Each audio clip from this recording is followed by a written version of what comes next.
All right, everyone, welcome to the Yurugu chapter 4 discussion. Self-image and image of others. Well, not my bad, self-image. Oh yeah, and image of others. Yeah, Oh no, yeah. just We a, can self-image. We didn't get to the self-image of others. oh yeah. But yeah, so getting started, let's just all give take turns giving like a small summary of what we covered, what we the gist of it if we can. I'll start. So we go over well from pages 255 to 277. You just go over like the various identities that the European Asili has worn, like the Saxons, the Germans, the Teutons or whatever, the Greeks, and how all of these identities have like fulfilled their various certain roles, but they've all have been used to validate their superiority. Oh, an Anglo-Saxon, the Anglo-Saxon, should have said. And we just learn furthermore how literally like this cultural ego of the European white people are just so insane that like whole countries are nothing more than um backdrops for white people to go like fulfill their fantasies and like and exploit and pillage. And it may be like so embedded in their cultural DNA that they can't see black people as anything other than objects in their land as places to exploit. But I'm going on a little bit, so I'll let someone else give their tad bits. I can go. I feel like the section from 255 on, it starts with like the idea of like European people having like this Germanic origins and having like a mythical like origin story, and yet making fun of like, other like groups of people who have mythical origin stories about their groups. And then it goes into like how they like view their Germanic origins as if they're like these strong, free people who like conquered the Romans because they loved freedom so much or something. And then it goes through like the media part that Saul was talking about, which I thought was really interesting about the way that European people see themselves when they go to non-Western countries as like saviors of the savages, essentially. And then I think the section or the last section is actually don't remember.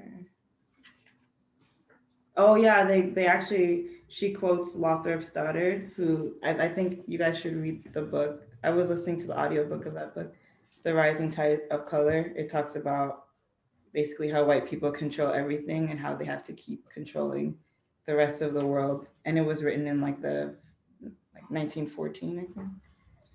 And yeah, that was it. I thought this section was pretty good, but it was very dense.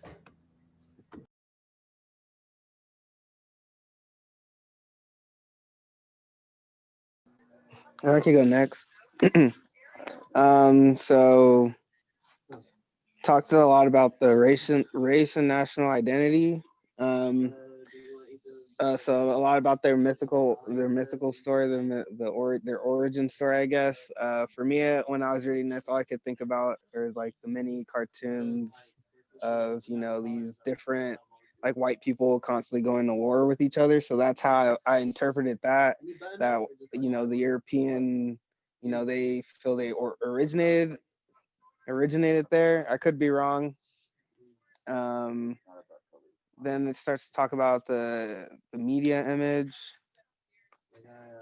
Um, so their image in the media, and lastly, because for me the thing that I probably was most memorable for this chapter for me was the white nationalism that she started talking about towards the end.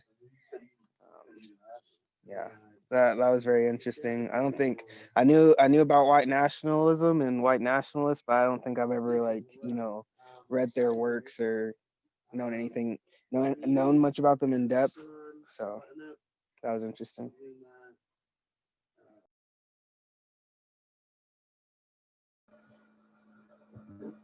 Most white supremacists, I think white nationalism, white supremacy is like could be synonymous with one another. But yeah. Definitely.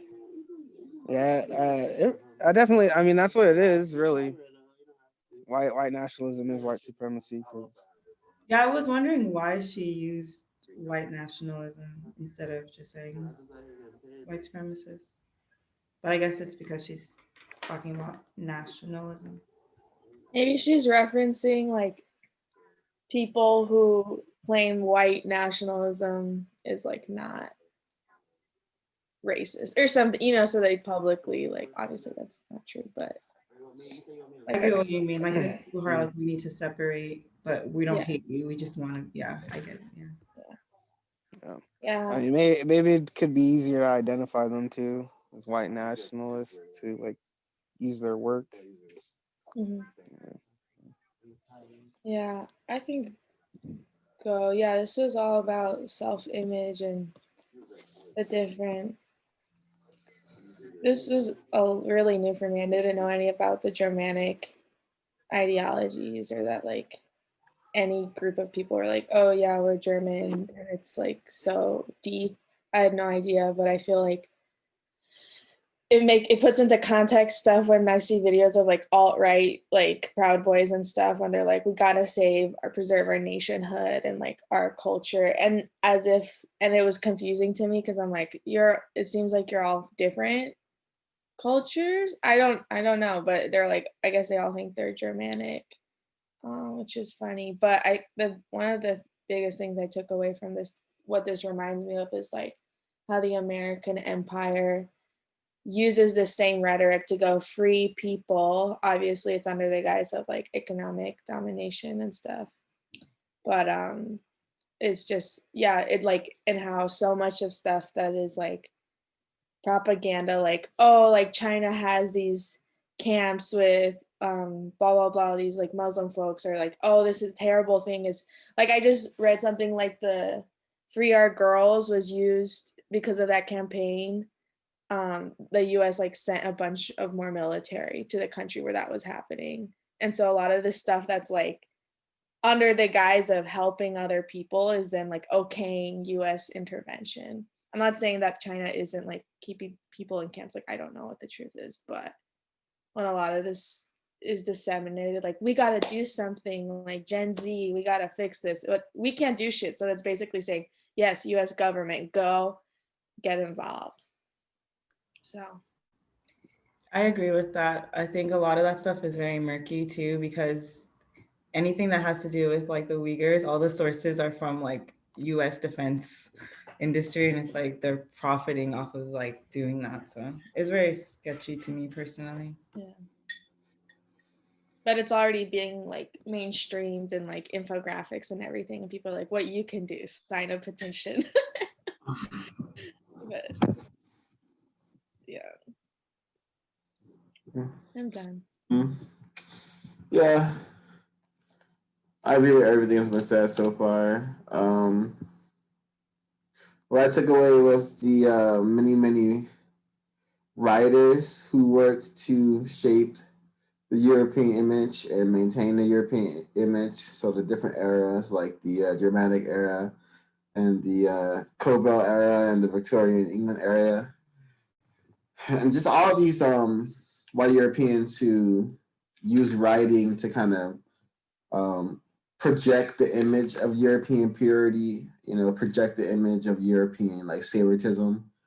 And basically when reading these writings, it seems like the European is such an innocent, like harmonious group of people, when in reality they're like the opposite of it. And how racism is like endemic within European self-imagery, European self-imagery. And yeah. So I haven't taken away. Also, I'm reading a book at the same time. It's called The History of White People by Nell Irvin Painter. She's a Black woman, and it's like this chapter is like a condensed version of that. So all that stuff, the German like obsession with being German and all that stuff is really interesting because it's really deep in like the white people's ideas that they're like these Germanic nomads who are super strong and buff and drink blood and like do all this stupid shit that is like not real at all. And like a lot of famous people like Ralph Waldo Emerson and all these people are obsessed with the idea that white people come from like all the English people come from strong German blood. And yeah, it's really interesting what they consider to be white when they want to be.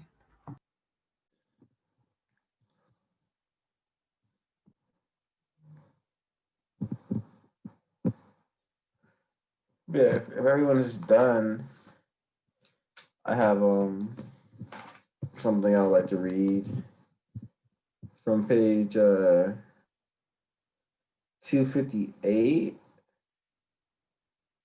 Kind of get us started. But yeah, I thought that was really interesting. On page 258, it says, it would seem that the European mentality since its inception and the Indo-European hordes of the North caused them to fear strangers and therefore react to their fear with aggressiveness. A warlike disposition was necessary, or else no one could enjoy liberty. This is the theme that surfaces again and again in the self-image of the European who identified with a defensiveness and distrust of others that translated into aggressive destructive consumption of all that was other, the love of liberty and the mandate to lead others to freedom. This is such a concise, short definition of European mentality, European mindset, and European way of being, and the Euro-American way of being, where you have people who live in fear, and so they project their fear onto non-whites, and basically, it's just so much fear entitled with aggressiveness. That's why we're constantly, well, America is constantly invading different um, nations of color and taking away their freedoms and bombing their people and killing their people and disturbing the like genetic evolution of these groups of people, like people in Iran, Syria, and now Libya. So yeah, it's just very interesting. I like that part a lot, so I jotted it down so I could read it. Um, Yeah, thanks for sharing, Trey. Like I like how well, I'm just gonna read it. This is from 257, and I think this is reminds me of what some of what Sarah said in the opening. And she says, in the following passage from the prologue to the Salic Law, written in the 8th century, the French drew a self-portrait calling themselves Franks because of the prestige in which German origins were held. Illustrious race, founded by God himself, strong in arms, steadfast in alliance, wise in counsel, of singular beauty and fairness, noble and sound in body, daring, swift, and awesome, converted to the Catholic faith from the onset. Fairness or whiteness was part of the European self-image. This perhaps is part of the reason for their obsession with dramatic origins. So we see here, I think one of the most important things is like the use of fairness and whiteness, and we see how these things are synonymous with white people and goodness. Like white people have done a good job in associating whiteness with good. Like people think white people are good, you know. And a lot of times when people refer to fair, they're also thinking about being white. So which is why it's really important to understand like the words we use in the power of language and how this European facility has like infiltrated every part of human society.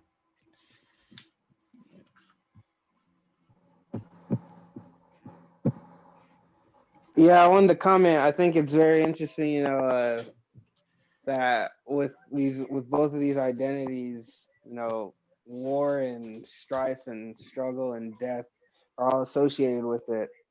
Um, with Trey's example, it reminds me that Europeans were practicing white supremacy on one another before they took it globally. In order for them to achieve the things that they did, they had to slaughter each other, and that's part of their identity, their myth, right? Going to war and killing one another. So, I think that's something that I always remember when I'm talking. That came up a lot for me in talking about the origins, the mythical origins.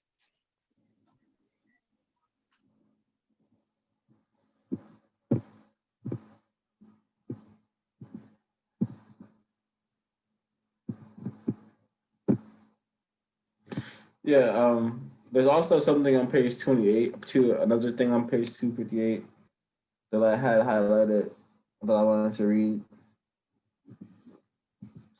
Um,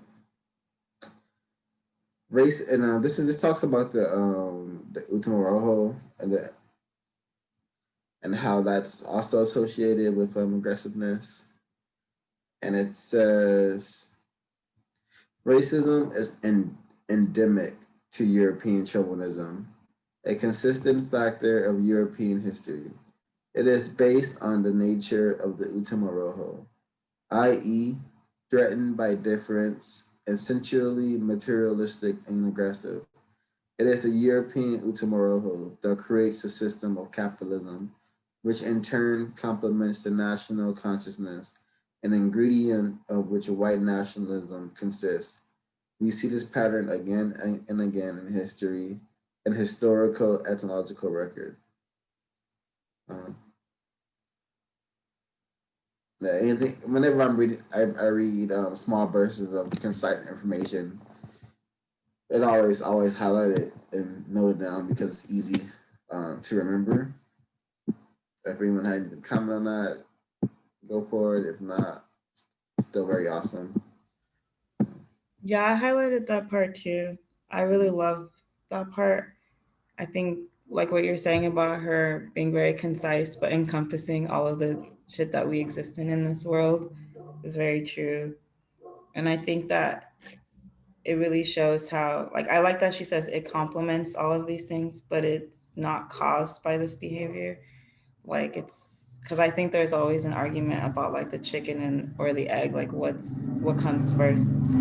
But really, if you like go through the history, even before capitalism, there was like feudalism. People were still being treated horribly. Like there was still like all of this exploitation and inequality and aggressive behavior. So yeah, I really liked that part.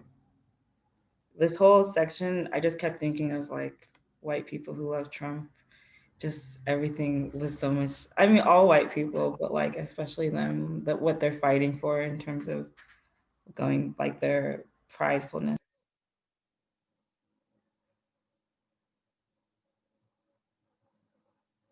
Yeah, I have that whole paragraph highlighted. I wanted to talk about, but let me read the part again.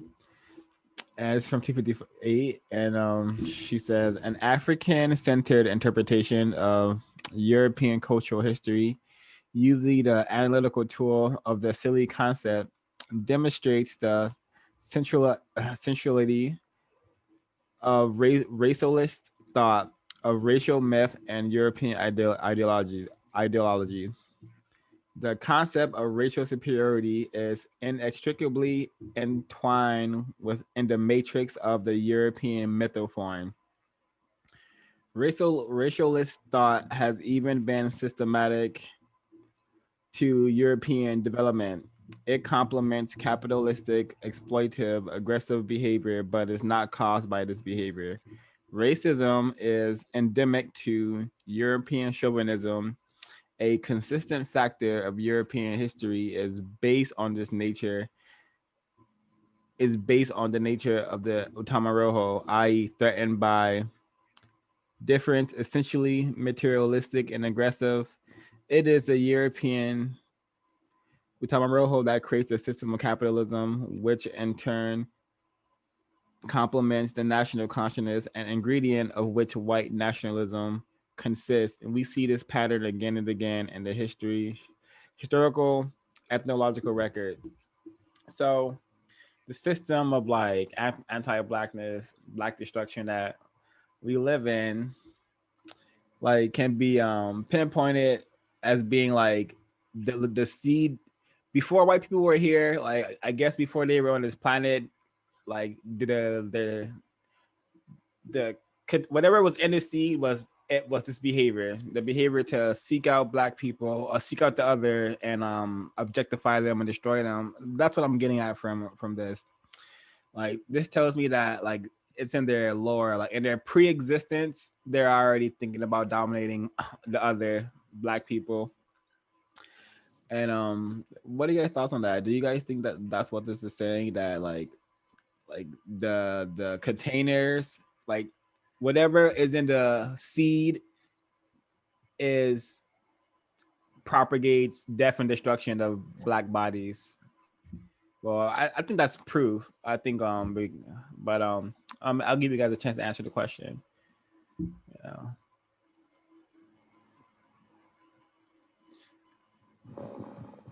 What's the exact question, Swat?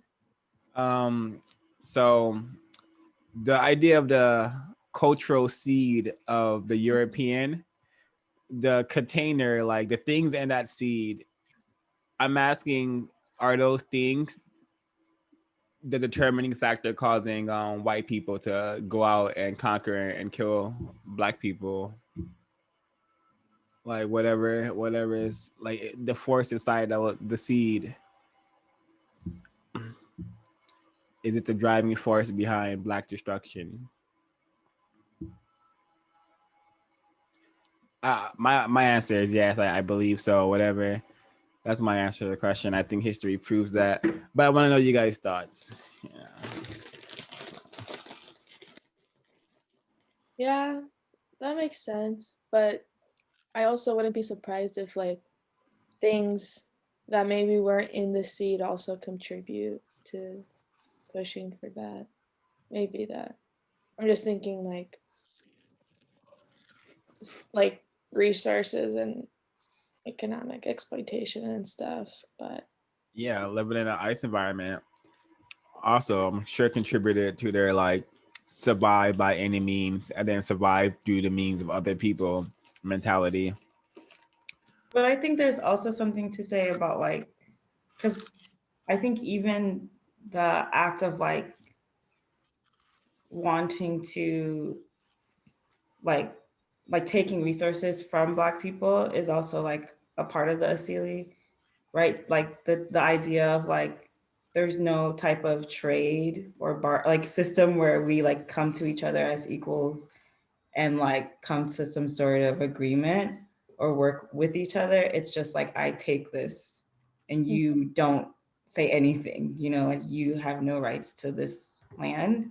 And the idea of like that, because like the land is not sacred and because they have to like they have power over the land and natural resources, it like they can just extract from other people's land without even like talking to nature or talking to the people that exist there. So I feel like even when it's like I feel like how she says like it complements their economic drive of like exploitation in a way too. Because I mean other countries have like traded without having to, you know, like pillage and like murder so many people. Yeah, I mean, I agree that seek and destroy, seek and conquer is a part of the container or the germinating seed of the European. I do think that's why so many people have been, not so many people, most people on planet Earth have been conquered and dominated by the European because of their asili and how it operates and drives their Utama Rojo and Utama Wazo to operate. So yeah, I think my answer to your question is simply yes, for sure. Yeah, and I remember her saying that people who have a supernatural like origin will people who have a special origin will have special behaviors. And I think genocide is a very special, unique behavior, um, uniquely to white people. And I just want to get into like this mythos form that we're talking about. And this is on page 259. And so she's she says this myth, according to MacDougall, alternately referred to as Anglo-Saxonism, Teutonism, or Gothicism, had four postulates. Germanic peoples are of unmixed origins, having a universal civilizing mission and are superior to all others. The English are of Germanic origin, their history beginning with the land of Hengist and Horsa at Ebsbyn Field, Kent in 449. The English political and religious institutions are the freest in the world. This is a legacy of German ancestors. The English represent the genius of German heritage to a greater degree than any of the other descendants, and therefore carry a special responsibility of leadership in the world. So how entitled and like egotistical and narcissistic and weird can the only race that matters, the white race, be to like, believe this nonsense about themselves and actually act on it? Because I've said this before, but it's just so to see it become a reality, to see it has always been a reality.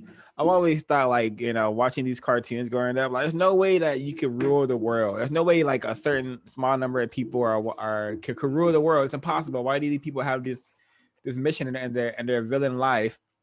And then you grow up and then you do some research and you realize that the world is being dominated by white people practicing white supremacy, racist man, racist woman collectively. So it's like, wow, we need a lot more counter racists. We need some real like counter racists to help solve this problem, because we should not be living in a world dominated by racist man, racist woman. Unless we should be. Let me know if we should be, y'all. Because I don't know. I think we shouldn't, but I could be wrong. Yeah, I have that same part highlighted.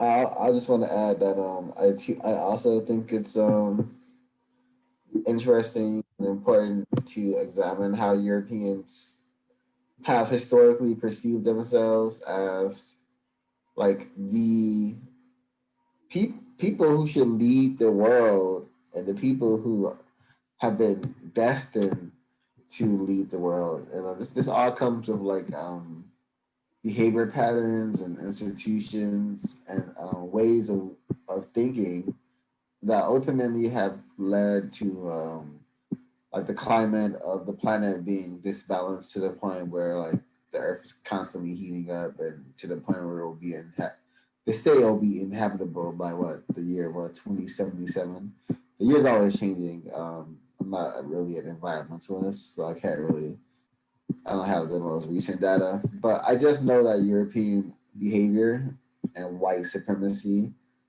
and racism, all these things are leading to like the opposite of what they're supposed to be doing. So the Earth is actually dying, and no actual non-white person is being helped to the point where they can function on their own in a way that the hegemonic European nations are able to function. Yeah, thanks for answering the question. I want to refine the question so other people get a chance to answer. So the question is like, how do you guys feel about like the villain, like the cartoon villains who wanted to rule the world and dominate the world through any means necessary? How do you guys feel about those villains being real? And we have a name for them now: it's racist man, racist woman. So is it an interesting reality to find out that people are really dominating the world, or how have you guys always known this? So I want. Feel free to answer. I think that's a, I th- let me see, let me I think that, I was very confused as to what that was. I'm thinking particularly about like maybe like Powerpuff Girls and Mojo Jojo. You know, he's a monkey and he's trying to take over the world, you know, but white people actually do control the world. So I don't know. I guess I thought that could only happen in cartoons, but obviously it's real and it's happening. So yeah, I guess I was confused about that.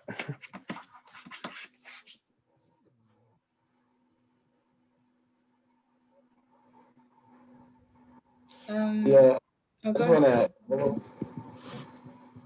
What comes to mind is to me immediately is Pinky and the Brain, where you have like two white mice who are, like you said, hell bent on, I guess, ruling the world. And every day, every episode is pretty much the same. The two white lab rats are perceived, one is perceived to be extremely intelligent, while one is perceived to be like not as intelligent. And symbolically and scientifically, like the white lab rat symbolizes, to me, symbolizes like the white gene, because we use white lab rats in order to, create medicine and items to serve albinos, aka white people. So if you're making medicine or you're making something and you're a scientist, most of the time you're gonna use like white lab rats versus I guess regular colored mice. I don't know. Yeah, I think I remember that show. It was really common for like them to say, I think Brain like what are we gonna do today, and he would say what we always try to do, try to take over the world. And I'm like, wow, this is the mentality of real white supremacists, And I'm not talking about the Proud Boy white supremacists. I'm talking about the ones who are hiding in plain sight, who really are the ones refining and maintaining the system. You know, the Jeffrey Epstein's of the world, perhaps the ones who have fucking islands and like, have all these world leaders flying over there. So-called agents. Anyone else like to answer the question? Give it a shot.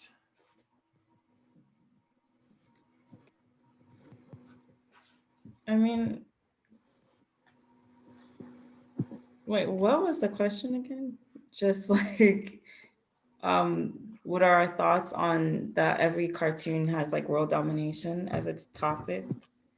What are your thoughts on the villains, like these villains that we grew up watching, wanting to take over the world, actually being real villains in real life? Because we actually have people who have taken over the world. Um, well, yeah, I mean, it makes sense because everything is always, like you're saying, hidden in plain sight. It's always right in front of you, but like it's so obvious that I guess like we don't see it. And I guess, for me, I never understood why you'd want to take over the world. Like it just seemed like Yeah. it didn't seem something like it's like that I would want to do or understood why. But I mean, but then it makes you wonder too, like, what about the heroes? Like, what are they saving us from? Like, do they control the world? Who controls the world now, and who is going to take over the world? Because it's probably like the same group of people just fighting amongst each other. it makes you wonder, like, if they're just making us care about white supremacists who are fighting amongst each other to have control over the world, and not actually like people having control over the world, right? Because everything is always just in those movies defending the status quo, or like in those shows. But what is even the status quo? Like, it's still a fucked up world. So I don't know. I just thought about that. If that makes sense. It does. Yeah. Well. No. Further, as importantly, on. Oh, wait, you're something, Ezekiel. Oh, as importantly, on page 261. Oh yeah, I was gonna add to what Ash is saying about white people fighting amongst each other. I think that's like a common theme in a lot of these shows and a lot of these like supernatural like fantasy shows, like for instance like Star Wars. And I'm even thinking about like the Marvel movies and the Avengers, when they had the Civil War, they were just kind of fighting amongst each other. You know, it's like what are they really fighting for? Like, who, for the government to have control? If they don't want them to have control, who would have control? It's not the people. So I don't, like what are they really fighting about? So shut the hell up. It reminds me of the Great War and World War One. I mean, the Great War, World War One, World War Two. And these wars are all, about white people fighting amongst each other over dominating and controlling smaller, weaker brown countries, dark countries.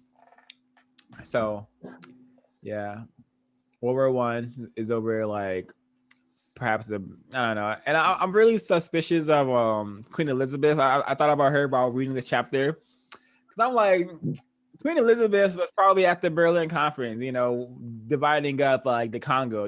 She probably like hung out with King Leopold, and he probably but they definitely laughed about the death and destruction they were causing in the Congo, I'm sure.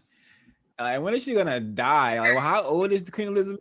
Like, what the hell is going on? Like, just can't be normal. She's been alive since forever, and very suspect, very suspicious of racist man, racist woman. They're always after something evil. I agree with that, Swan. They're so fucking evil. Like the British monarchy, and people really give a fuck about them. And like Meghan Markle and all that stupid shit, like, it's just like more refinement of white supremacy. Let's get a half black person there, and now other people will care. And there's like now it's this whole idea of the black princess or something, like forgetting the fact that these people are like mass murderers and stuff. It's really sick. Like, yeah. The Meghan Markle thing really put like black women and women of color underneath some type of spell, because they really feel like they could be saved and they could have that type of lifestyle if they marry into whiteness. And to me, that was the whole point of her even like being in the media, is to like kind of put a spell on melanated women. But the confusion. Yep, deep confusion. Just more things to dilute the black gene pool. So as important, so I mentioned like the evil monarchy and like all this weird stuff because on page 261, she says, belief in special origins will inspire special behavior. Europe has understood this better than others, and long before other cultural groups felt the need to act politically. For the most part, the African and other non-European political sense has suffered under humanistic priorities as people of African descent and others assert their definitions of oneself in an effort to create a national consciousness. European academia belittles these efforts as juvenile and unnecessary. Can it be that they do this because their own myths of national origin have long ago been constructed and have served their purpose well? And two, because they are well aware of the motivation, no power of such myths.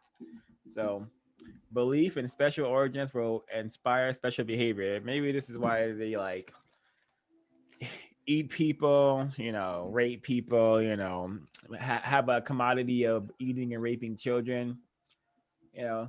And this is not me just talking because because I so-called hate white people. This is me just using history to state facts and stuff that can be proven if you read books like The Delectable Negro, Rethinking Rufus, and a plethora of other books that talk about white behavior.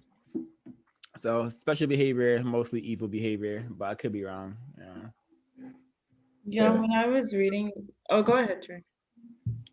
I just wanted to read something from page 261. Oh, can I go Yeah, on? you should. Okay, yeah, just like on 261, like I don't know if you read the sentence before that one when they said a concerted military campaign is strengthened to the degree that the people in question identify as a single entity with a common source and a common destiny. And I was like, wow, that makes so much sense as to why non-white people are just losing. Like we're just losing because we have no like every time that non-white people were able to like in Ethiopia and like Vietnam and other countries were able to like fend off, or like Haiti, like white people, is because they were united and have like a common goal and a common destiny at the end. And we are so like divided and separated, and we all have different goals and different ideas of like what our like better world or whatever new society we want would look like, that we're constantly fighting amongst each other, whereas like white people are so like just connected because they know what they want, that like it's very easy for them to just like have solidarity amongst each other. So it made me kind of sad to read that part.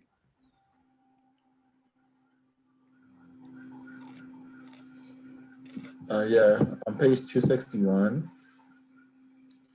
it reads, as people of African descent and others assert their definitions of self in an effort to create a national consciousness, European academia belittles these efforts as juvenile and unnecessary. Can it be that they do this because, one, their own myths of national origin have long ago been constructed and have served their purposes well, and two, because they are well aware of the motivational power of such myths.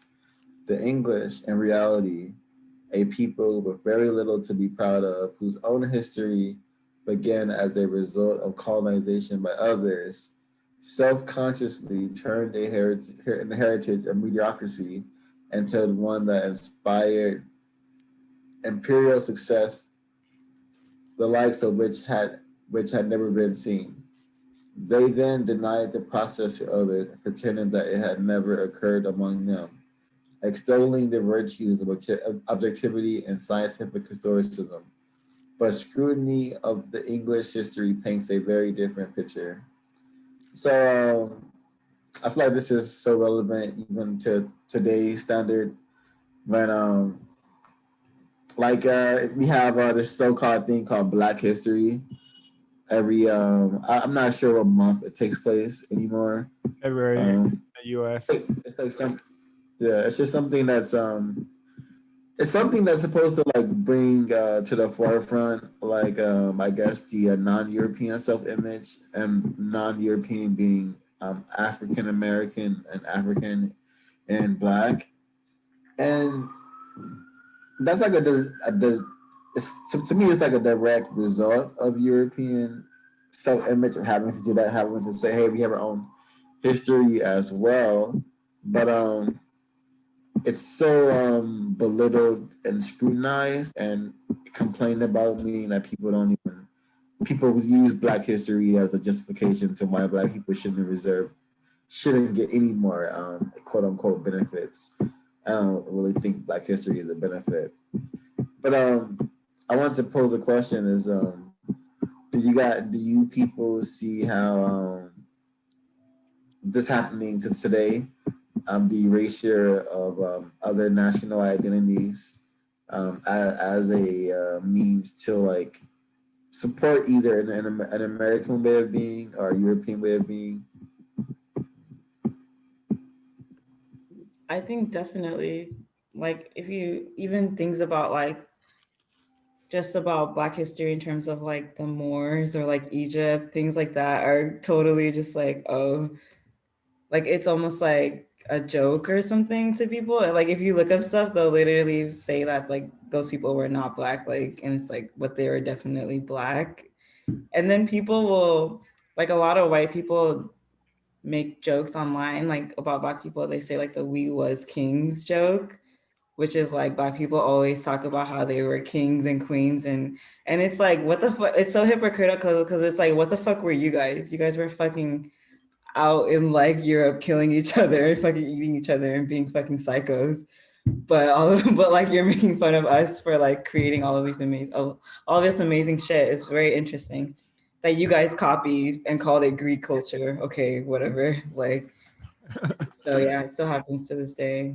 And I think it also happens because there's this idea that like I remember arguing with a white person who said that if there wasn't white supremacy, there would be Black supremacy, as if it's like inherent in everyone's history to just be like colonizers and commit genocide and murder. And it's like, if you actually read about Black history, you'll see that like in Destruction of Black Civilization, they talk about how a lot of Black cultures or Black tribes or groups in Africa all had similar democratic like systems, and they all had a kind of like a universal way of like government that was not like exploitative to the way that European governments were.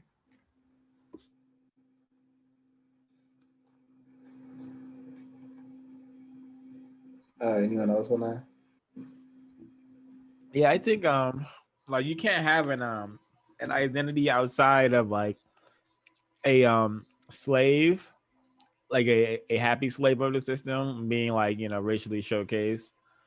I know of no person who can say that they have like their so-called own identity that is not affected by racism, white supremacy. You know, that's my answer.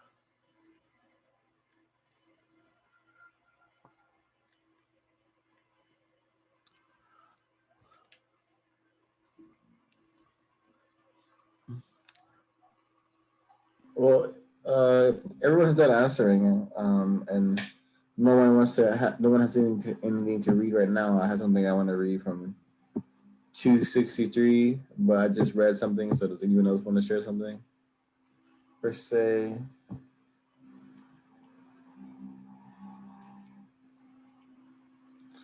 All right, so this right here is on page 263, and I just want to read it and then want to talk about it. Charles Kingsley, writing in the mid 19th century, said that the English were Teutons with a universal mission. The welfare of the Teutonic race is the welfare of the world. And of course, they had been chosen by God. The American president, Woodrow Wilson, would make the world safe for democracy. Richard Nixon and Ronald Reagan created policemen, the concept of being self-appointed leaders of the world, which obligates people of European descent to free others as part of the logic of a self-image linked to in mythology to the ancient hordes of the German forest, reinterpreted as a freedom-loving race. It is out of the cultural tradition that the concepts of freedom, liberty, and free enterprise, the pursuit of whatever associated with the Western world and Western value were born. So Teuton just means white race, the Teutonic white race. So even as early as the not as early, even as late as the 19th century, you have Europeans talking about how we have been chosen by God to save this world and free everybody around us. Not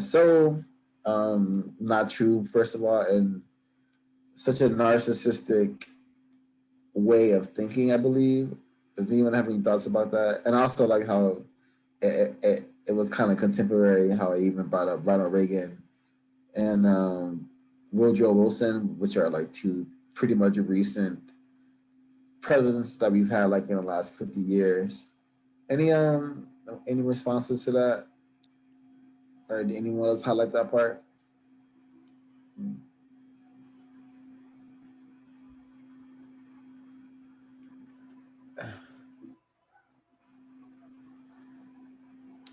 I highlighted some of that. But yeah, it's like it's all true. Like Reagan, like definitely amped up, like not on like amped up the police force, which amplifies like just this whole yeah, it's like not much to add to what you're saying. So yeah. Yeah.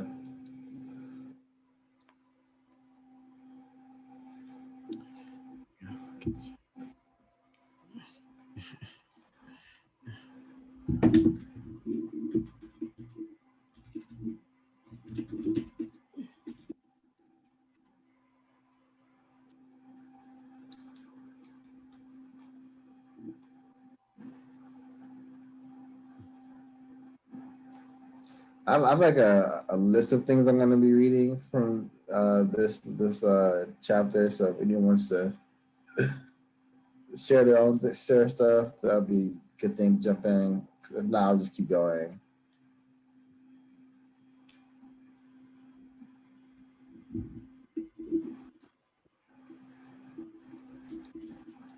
What'd you say, Trey? I said I like to get through my list, and there's a lot. So if anyone wanted to, share their thoughts on something or read something that they highlighted, they can go for it.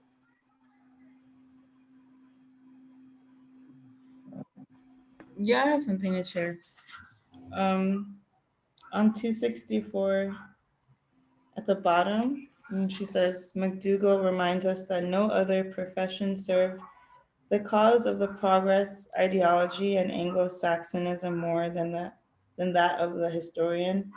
But that is because it is the historian who bears the responsibility for the construction of the myth of national origin on which a national identity and successful image rests.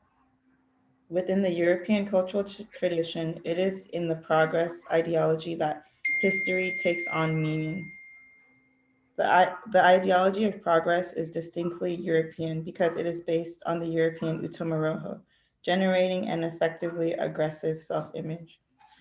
And yeah, I liked that part because I feel like reading this book I always knew that history is like not, it's just whoever writes it based on their perspective. But I really like how she is able to like concisely state, it's the historian is like the historian and the philosopher that she talked about in the previous chapter are literally just like the propagandists of white supremacy of these European countries. And it's unfortunate that so many of those like professions are seen as almost like objective in a sense, especially when a white person does it. But when a Black person does it, then it's subjective and it's like non-academic. Yeah. It's made minuscule or like childlike. Um, that's what I think. So on page 25, there's a really important quote, I believe. McDougall. Did you say? What'd you say? What page? 265. McDougall quotes from Charles Wentworth, D. Like, B. 1866. The gradual extinction of the inferior races is not only a law of nature, but a blessing to mankind. The Aryans were seen to be the parents of Western European culture.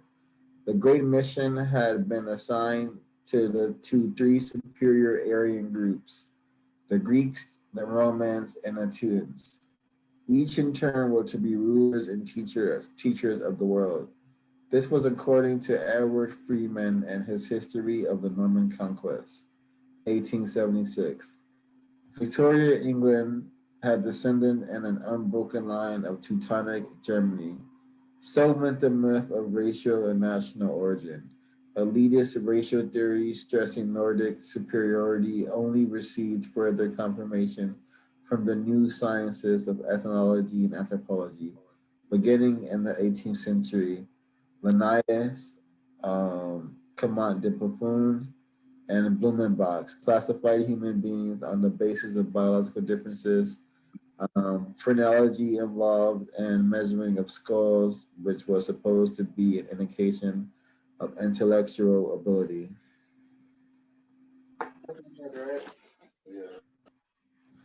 A lot of nice constructive information in there, especially the bit about how the extinction of non-European people would be considered a blessing to mankind. Um, I think a lot of white people still think the same. Okay, let's do this thing.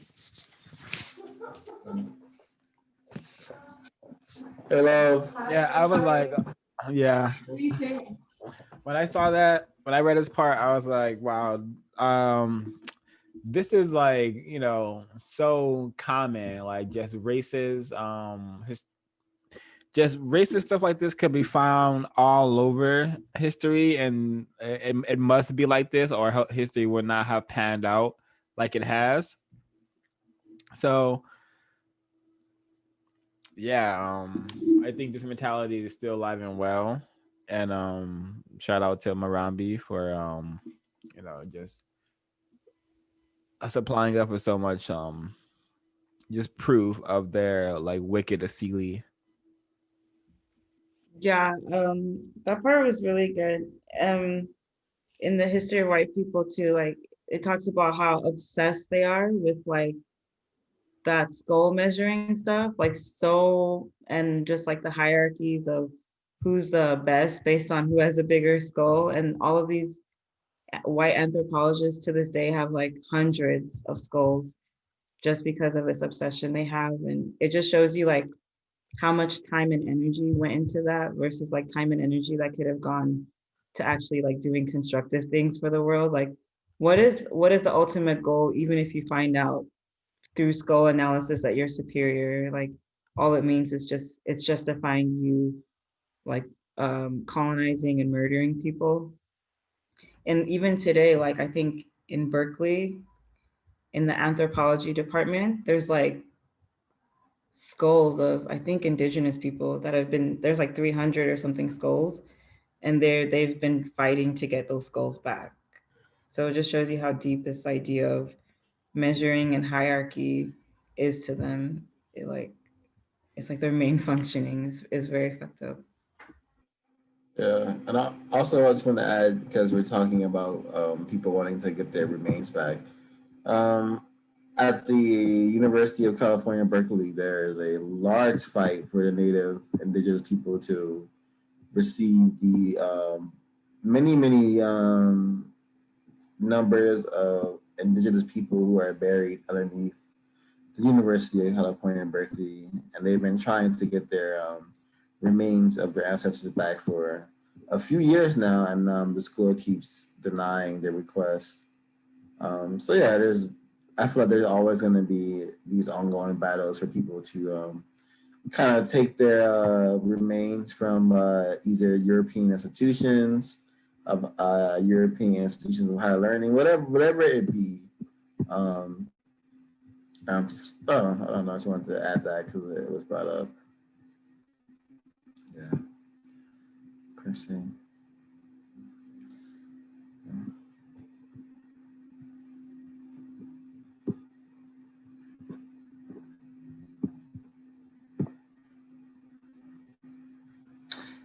So yeah, let me go ahead and read from 265 again.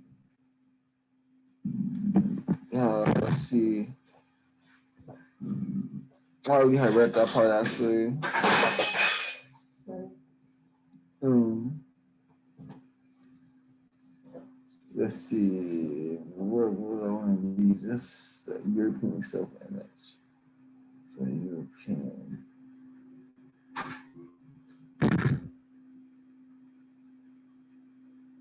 Oh yeah. So this is like to me. This perfectly summarizes this bit of the European self-image, and the Europe. This is on page 265. The European self-image has always been based on the implicit perception of cultural/racial difference. The Utamaro who thrives on this difference because of the nature of the Utamaro, the dialectical complement of the positive European self-image is a negative image of others. And yeah, to me that's pretty much how the European views himself. Their whole projection of self-image as a direct manifestation of the lack of respect, the lack of harmony, and the lack of life that they give access to non-Europeans. So the mere fact that Europeans have this superiority complex, among other things, means that they view people with not white skin as inferior savages who are like expendable, basically, meaning that they could be killed via any of the numerous wars that they have been waging on brown color skinned people. Yeah, this part. Yeah, I wanted to add. Oh, sorry. Yeah. So, Yeah, so this part and what you read, this whole chapter makes me want. I think we should watch Patton because like it's just a good example of how like white people, Europeans, has made like all non-white people, especially black people, like throwaway people who could just like pawns and like their insane war games, pawns to be destroyed. Because you can still have Wi-Fi and you don't have to move anything. Yeah, so yeah, it reminds me of that. I think we should watch Patton because it's a good example of how like their mentality has not changed for a very long time. yeah, is that a movie? Yeah, it's a Yeah. movie. Oh, okay. I wanted to add because I had that part highlighted as well. I wanted to read on T65 a little bit further up. As Europe became more unified in terms of a cohesive national consciousness, the categories of racial distinction would of course become broader with competition between European nationalities, giving way to a statement of racial identification that tended to unite them. The myth of Aryan descent always reigning supreme. As the British Empire spread to exploit more melanated people who could in no way claim Germanic heritage, the lines of race became more clearly attached to the broad cultural slash historical lines that separated Europe from the rest of the world. And so uh, the Aryans come up a lot. When I first think of Aryans, I think about what Hitler was doing and his mission, it gives me a better understanding of what his goal actually. I mean, his intentions were clear, but I guess his motivation more to say. um I think it's interesting, kind of how the European, they unified based on these myths. Now they've unified, and she said as the British Empire spread, race became more like more of a means to more of a more of an identification to oppress people, treat them like those throwaway people you're talking about, Slaw. Um, yeah, but at the end of this, it's just fighting and strife and conflict is in their identity. It's been a part of them since their mythical origins. So I don't. This is just more and more justification as to why you can never hope to work with white people or to achieve anything with Europeans. Yeah, I think it's interesting too, like that you brought up Hitler, because it's the obsession with like the German roots, and then to think that like Nazism is like caused all of these German people to like invade France and kill all like these people within Europe. I think that's really interesting because if they're associating German with like freedom, and yet like it was the German people who like occupied your land and like killed a lot of your people. So it's always like the contradictions that they have. Mm. Yeah, it's like they kind of treat the uh, that period of time as a like a phenomenon, but it's kind of it's I mean, it's clear that this has been happening and this is going to probably continue happening. You know, Yeah, like from it's the text, it literally you can just see it, like all of this leading up to World War II, like this constant obsession with Germany, with purity, with like being the superior race, and mhm. like all these other groups of white people feeding into that. Like, what do you think the German people are gonna do? Good point.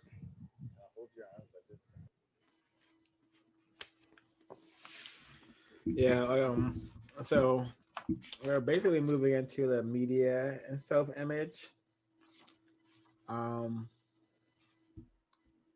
and I'm just thinking like how much of this do I want to read?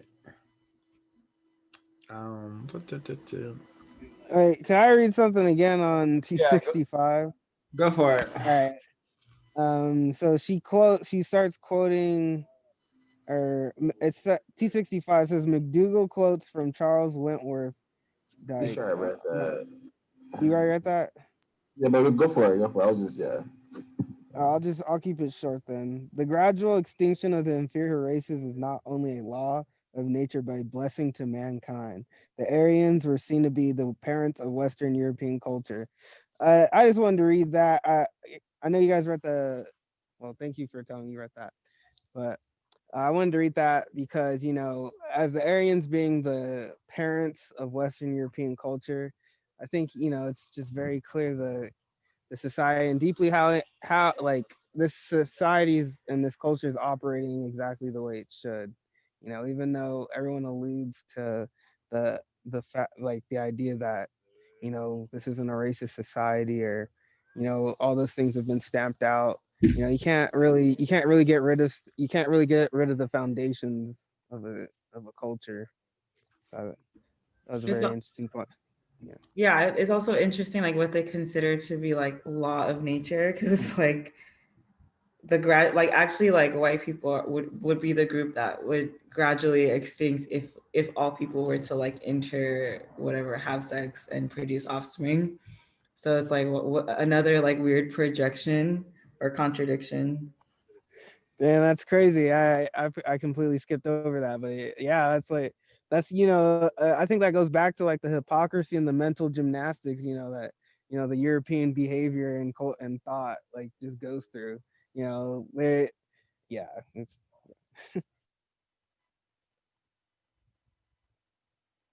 Do you guys want to move into the next section, media and self-image? Yeah, I'd like to open up the next section. Okay, sure. So, first of all, it's such an amazing session, and I just love whenever there's people dissecting the use and why films even exist.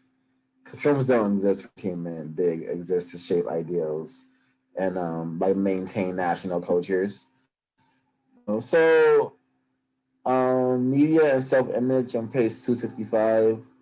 It states Kobo says that mass media and advertising hold the main forces of the cultural superego. And most certainly, the themes isolated above are blatantly expressed in the Euro American media. The movie industry has had an obvious nationalistic, propagandistic character a function it has performed expertly. There is nothing comparable in any other culture in terms of effect. The line between the projected image and the truly operative self-image is very thin, and if it is to be drawn at all, there is no doubt that the Euro-American made films reveal the European Utamoroho, movies that depict the virtuous pioneer family defending itself against the vicious and irrationally hostile Native Americans, functions to justify the actions of the European Americans, and their behavior towards the indigenous population. But it is also the case that these pioneers must, in fact, have thought of themselves as the virtuous pioneers, must, in fact, have thought themselves as the virtuous adventurers, souls that they depicted to be. I'm not gonna read the whole thing, but like, I've seen a lot of films in my life, and there are so many films where you see the white male depicted as a super killer, a apex predator, destined and gifted with the ability to kill at high rates with high efficiency. For example, Terminator, Rambo, Die Hard, Billy the Kid, basically any western, any action film. There's always a white guy in the center who is saving one or something, and he's just most recently Avatar could be used as an example. But you have like basically most films in the American European category are very similar. White male saves other white people, or white male saves non-white people. So yeah, I think the opening of Covell really does ring in a lot of truth for sure. Yeah, I agree with that. And I mean, we've said it before, but like it says something that, the first film in America is like Birth of a Nation. Like, like what Koval was saying, it's the main force of the cultural superego. It's essentially like, of course, the first film that was made in America had to be very anti-Black because that is America. So yeah, I totally agree with that part. And I also highlighted that section. And I didn't act. Do you guys know who Oscar Michaud is? I did. Well, no one has their camera on, No. but he's like, I mean, I've heard that he's the reason why they call the Oscar ceremony the Oscars. But he's like one of the first Black filmmakers, and he made a lot of Black small films around Oh, the wow. same time as Birth of a Nation, and yet they never talk about his films. I think it's Yeah. very interesting, like in terms of films as propaganda, who gets highlighted and who doesn't. What's his name? Oscar Michaud. Yeah, I just Yeah, Oscar pops Michaud. up. How do you spell Michelle? I'll put it in chat because you have to spell it in like a French way or something. I'm not like.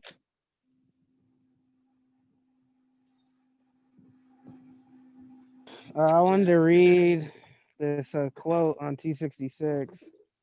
Um, if everyone's good. Again, this is of course European nationalistic propaganda, but it is also consistent with the operative European self-image as world peacemaker, world organizer, and world superior. The white man's burden concept is not merely propaganda. It is an internalized self-portrait that functions normatively. This helps us to understand the European American reaction to the airing of the African series on public television. Major films, documentaries, and other media productions that do not serve to propagandize the preferred self image of the European are resented and seen as biased. So I interpreted that as, I mean, I definitely understand that European nationalistic propaganda that they talk about as world peacemaker, world organizer. As the white man always coming to solve problems and fix things because the melanated population there are incapable of handling it themselves. I don't know if I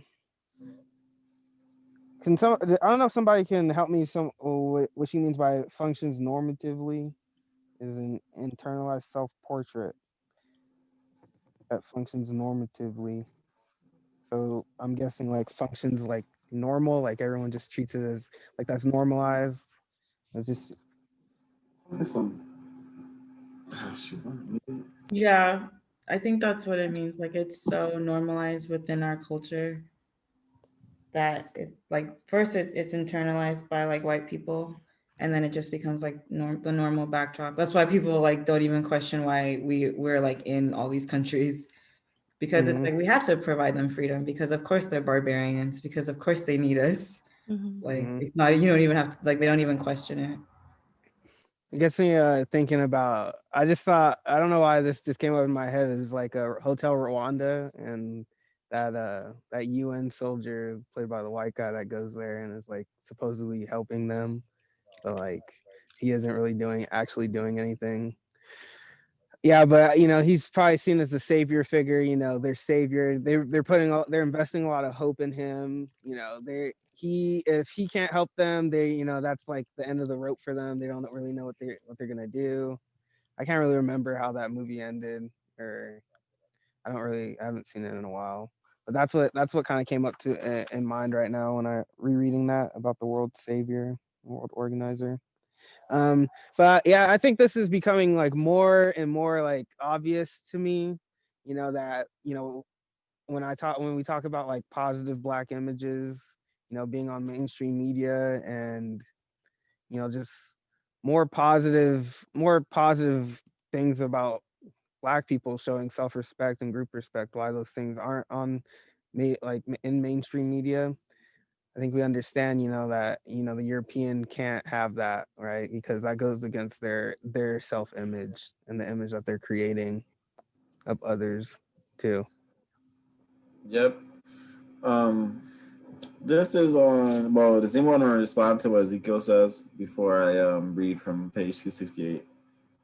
Oh yeah, I just also wanted to add that it also like instills in like non-white people that they need white people to free themselves too. It's like a double-edged sword.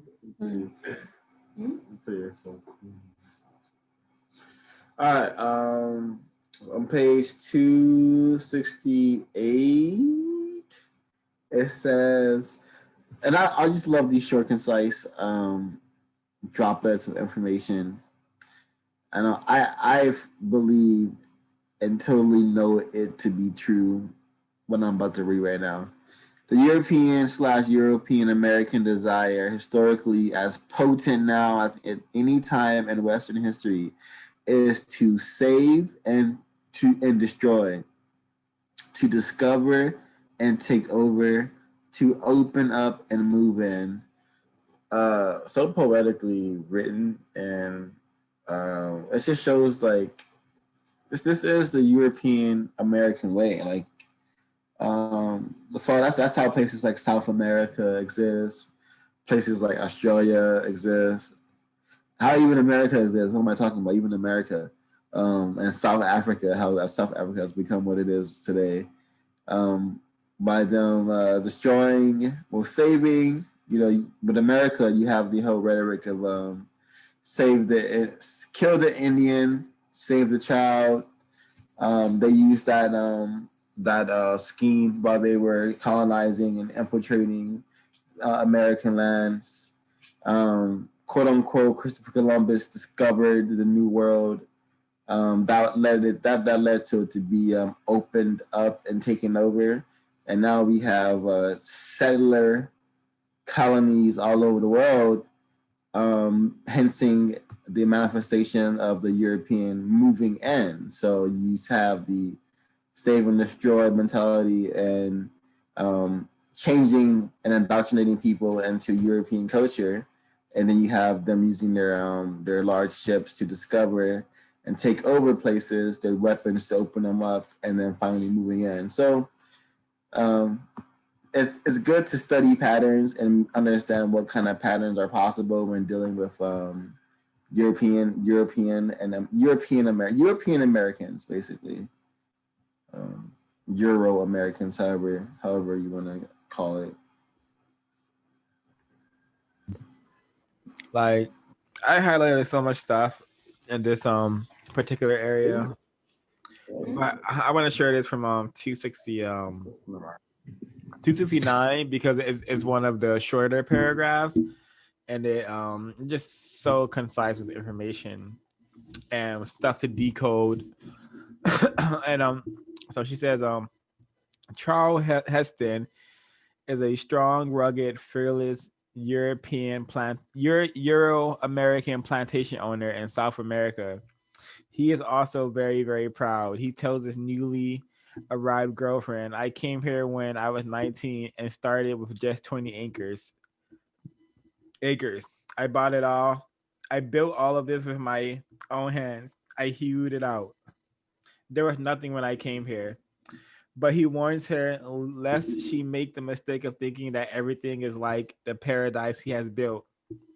"Civilization is only as far as my land goes. After that, you are in the jungle where no man has a name. In the jungle, man is reduced to an animal, and the only law is survival." So it goes on. She goes on to talk about this particular movie, and I want to read this. He says to Hinston, "If you won't think of yourself, at least think of your men, all indigenous." Whereupon Heston replies in the voice of Moses handing down the 10 Commandments, "I am thinking of them. 15 years later ago, they were savages. I took them out of the jungle. If I leave, they'll go back, and civilization will go with them." So this is just like echoing like just the arrogance and narcissism of the European psyche. The European is silly, and how like they have they believe that without them, like there's no like civilization. It will revert back to what they perceive to be savagery, when it's their behavior that is actually the savagery. And this is the same fear echoed in Lord of the Flies that she mentions, that like there are no adults in that movie, and in a matter of like a couple of like hours, the movie symbolizes like civilization reverting back to like primitive a primitive time, which is apparently European fear, them losing civilization. Which it's just them losing control, which needs to happen yesterday. But that's my sharing session. Yeah, I want to respond to that. I thought that was, when I read that part, I thought it was absolutely hilarious, because that is how a lot of white people today even still behave and think. I think that's what I imagine when I see like a white couple adopting like Black children and African children. I feel like they feel like they're taking this poor child out of an environment and giving them a life that they otherwise wouldn't have access to, and they're quote unquote saving them. And the fact that this man was talking about how he brought society to people and he brought these people a new way of living. It was kind of interesting. He felt it's such a God complex being expressed in the most overt ways, I would say. Yeah, also very hypocritical that he's saying that he brought like civilization, he brought like order to these savages. He saved the people. He made them slaves. He's a plantation owner, so he has slaves, but like he saved them. And like I am thinking of them. if I go away, they won't be slaves anymore. Like what? That's horrible. It's pretty hypocritical. White supremacy 101. I think what you were saying, Swa, about the Lord of the Flies is really interesting too, because it's like another way that they're like telling on themselves, because it's like, if you, like, that's what you think you are, like what society would go back to if we like did not have the systems we have right now. You think that we would all just be like, that's your idea of primitive, because maybe that's what you guys were doing. But that's not a universal idea of like quote unquote primitive. Like a lot of primitive cultures were actually pretty cooperative and like ran more efficiently than ours. So it's just them like telling on themselves too, which I thought was interesting.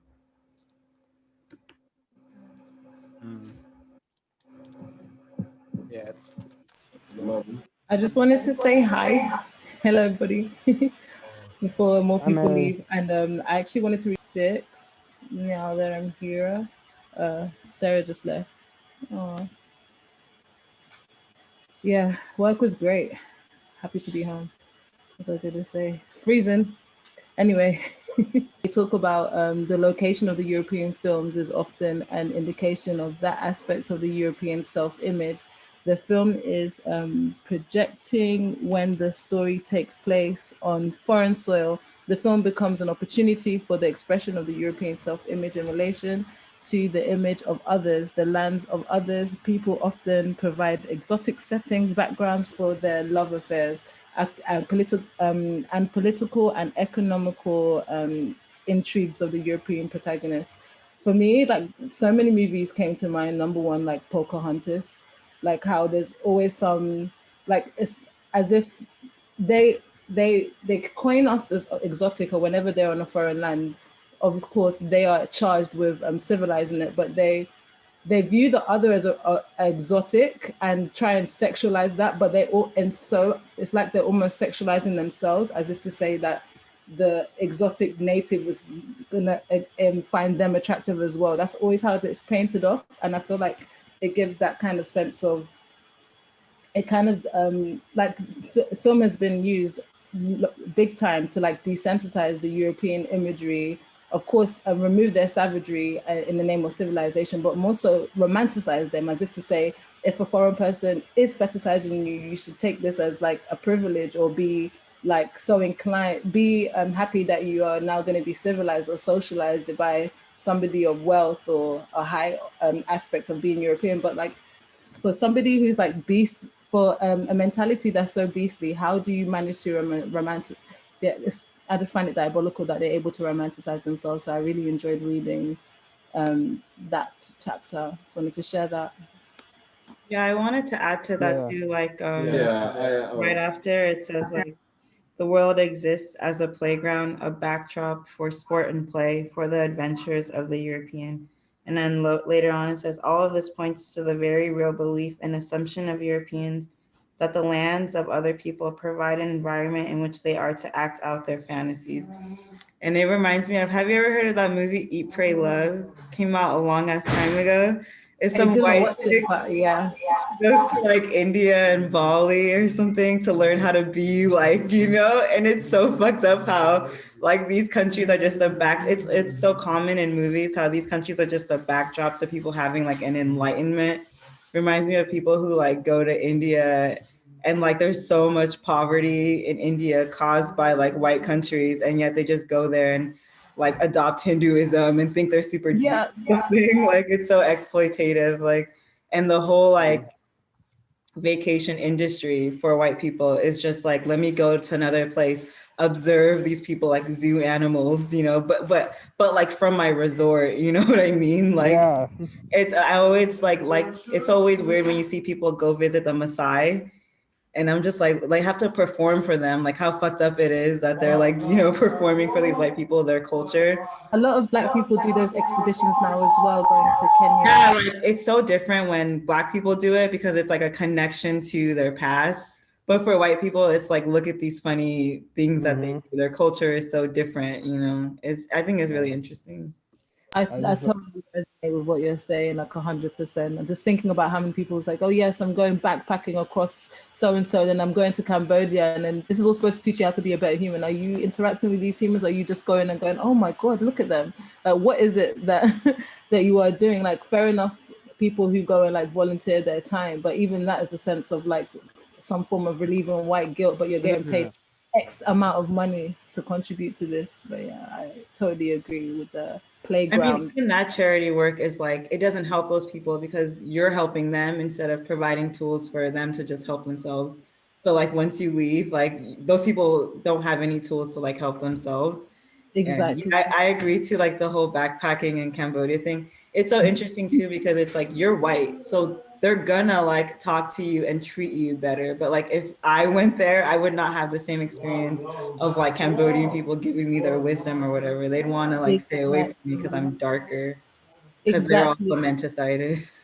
And and like capitalism, the European Ultimawozo has now like bent these countries to have the mindset of tourism, money, money. So we can get money through tourism. So like their whole country is built around entertaining white explorers. Literally, your country is built around them coming and you showing them all the like where are you living? Because of poverty, you don't have an expression of like truly living the way you want to. And now your mindset is also geared towards making other people happy. But the Europeans, like, wow, when you think about it. Yeah, and later on in that section, she talks about how like the implications of this process is that the people like the indigenous people become like waiters, bellhops, etc. Like there's the whole tourism industry keeps like so many like especially like Caribbean islands afloat. Like and a lot of those people are not even able to contribute and do work to benefit their country. They're literally just doing work for white people who come, you know, like it's really sick. Give them the best experience, the best exotic time they ever had. Literally, their movies come to life. So yeah, I see why the importance of that imagery in media is done for them to have the kind of lifestyle they have now. Yeah. I just wanted to add too that I feel that people don't actually want to go to these places, but they fantasize about going to these places. I don't know. Yeah, I don't know how you guys feel about that statement, but I don't. People want to go to like people fantasize about going to Bali, but does anyone actually want to go to India? Like, ask a lot of Indians, they don't even want to go to India. So, I think they want to go, but they want it to be curated for white people, right? Like they want the curated version of the trip instead of like the actual being there and just existing.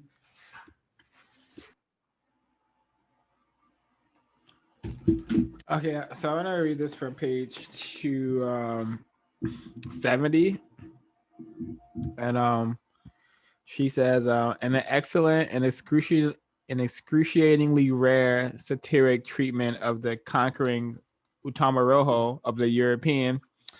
The British film Carry On Cleo lampoons not only the Romans and their incessant military expeditions, but all the Hollywood films that glorified this age of Western imperialism as well.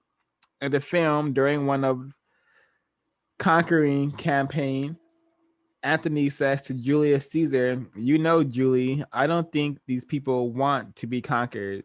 And Caesar answers, "I know what you mean. Apathetic. They won't even use the nice new roads I built them."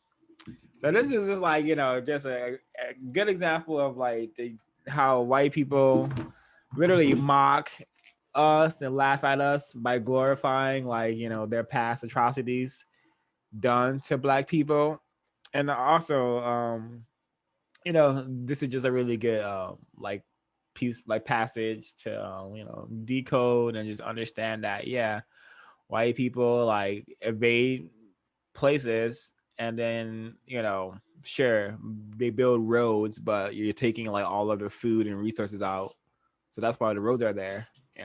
But let's not ask the important questions. Let's keep on jucking and jiving, vibing. Yeah, what you said reminds me of Ghana. People always talk about how like somehow the Chinese doing shit in Ghana is better because they build stuff for them. And it's like now Ghana has like all this insane traffic and all of these roads, and it's like they don't have any public transportation systems. So it's like turning Ghana into like countries that have all this like economic inequality, because obviously you need a car to get around anywhere. And so it's like even when they're building roads, they're doing things that make the country mirror like their country. They don't want you to actually have a say in it. Yeah. I wanted to respond to what Barry has said earlier. Hold on.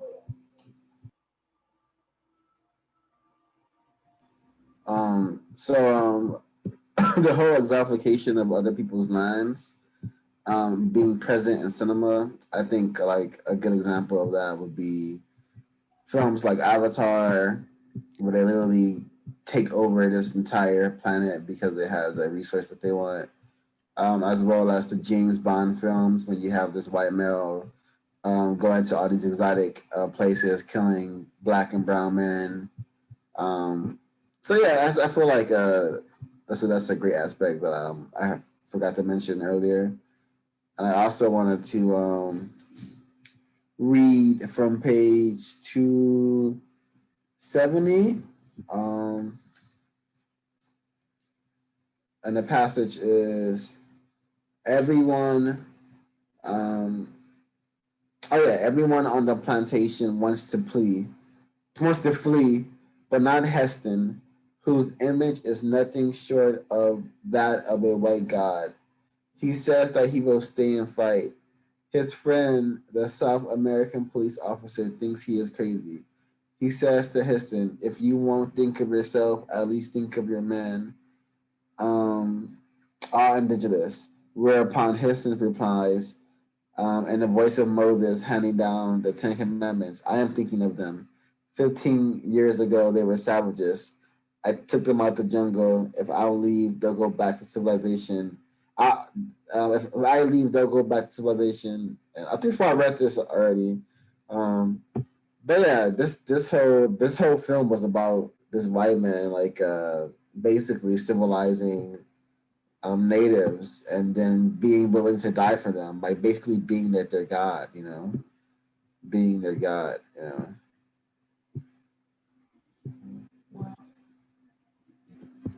Yep, that's just what the white man's what racist man, racist woman think of themselves. Living gods.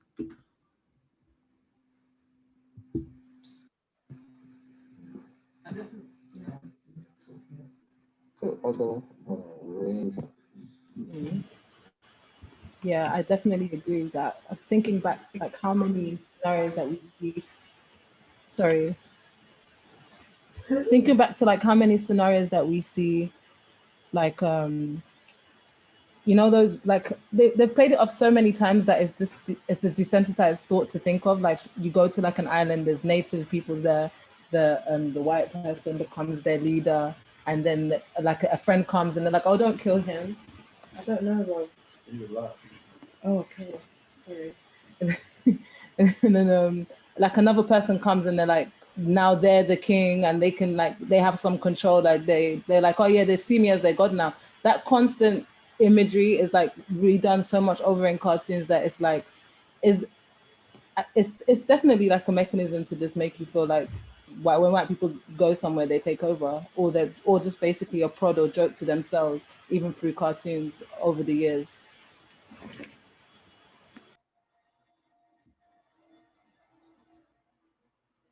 Mm.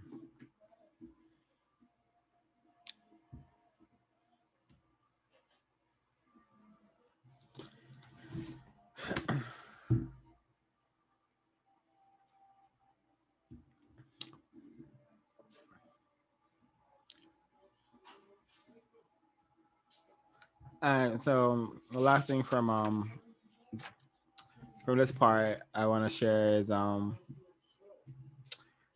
self-image is functional. This is the function of a nationalistic ideology But the definition of European nationalism, which becomes expansionism, and the European cultural ego are so extreme and massive that positive self-image in the context of European culture becomes monstrous presumption and arrogance. It is predicated on the degradation and demeaning of other peoples, on the support and persistence of a negative image of others, and on a lack of respect and for the legitimate self-deterministic expression. It is European culture that cannot allow or coexist with difference, yet paradoxically thrives on it. So it happens when the nature of your people, white people, is that of a like a parasitic creature, can't live with you. It has to attach itself to you, feed off of you, indefinitely until you notice, like it's like a tick. You have to notice a tick is sucking your blood before you can knock it off of you. That's what we're dealing with. Also, the system is racism. What we're dealing with. You know. Yeah. Oh, go ahead, Mary. No, I was just gonna say, what an analogy. It's a good one. Oh, yeah, I'll go ahead, Trey. Are you gonna say something? Yeah. To recently, so if you wanted to share your thoughts, you should do that for us. Okay, yeah, I was just gonna say that that what Swa said reminded me of the movie Battle of Algiers, and like the fact that French white people moved to Algeria and set up these like enclaves that are obviously so much nicer than like the living conditions of the people there. And you really have to have like a really sick mindset of the people that exist there to think that you can not just like be on their land, but like make your own little white enclave in someone else's country. And yeah, I don't know, I just thought about that movie. I think that's an important like thought to take on board, actually, because when I went to Morocco, just in every form of service, of course French was like spoken, and then Arabic or whatever language they do speak, spoken in the markets, in the restaurants, white people were being treated like kings, like and it used just like, it's not designated areas, but it's just like money areas. And of course, there's a lot of Arabs there.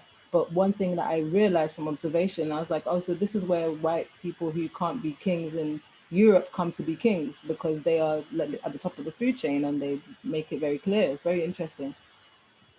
It's very interesting to observe white people in other countries, especially the French who colonized parts of West Africa and North Africa.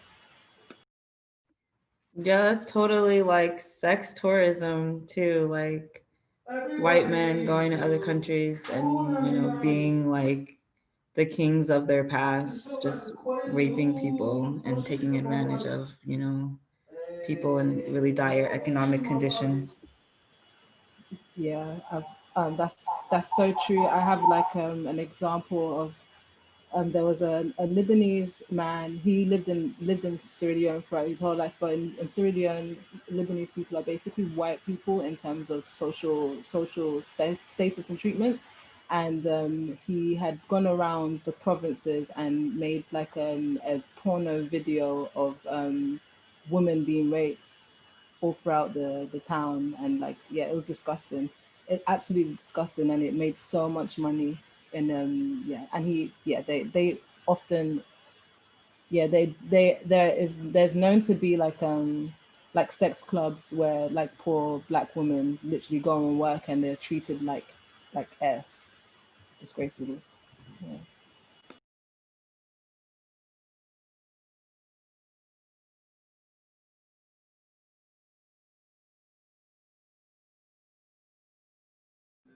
Oh yeah. On page 271, Mary, can you please silence me? So let's go. Yeah, I wrote down this quote from 271.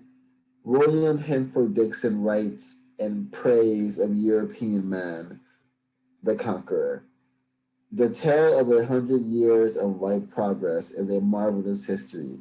The European races are spreading over every continent and mastering the isles and inlets of every sea.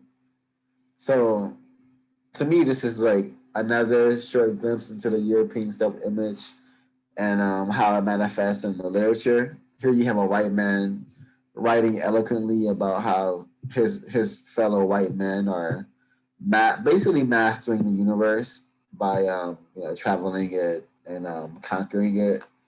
And he even uses the word um, conqueror because it's called the European man, the conqueror. So yeah, when I read that, it was another like just reminder of like the problem we're trying to solve is from the collective that operates like this, where it feels a need to go everywhere and take everything. Um, and it reminded me of this old YouTube video that I watched called I think it's called The History of Everything, where it's just like it shows like a white man literally like walking down like a path of destruction, and he builds these factories, takes over these lands, and it's all for like capitalist gain. And I'll post it in a group so you guys can watch it. But it definitely is like a metaphor for European nationalism. Even if the creator is not intending it to be that, it definitely has become that. That's how I see it as, interpreted as. Many of you may have already seen it, so I'll drop the link here. You guys can watch on time.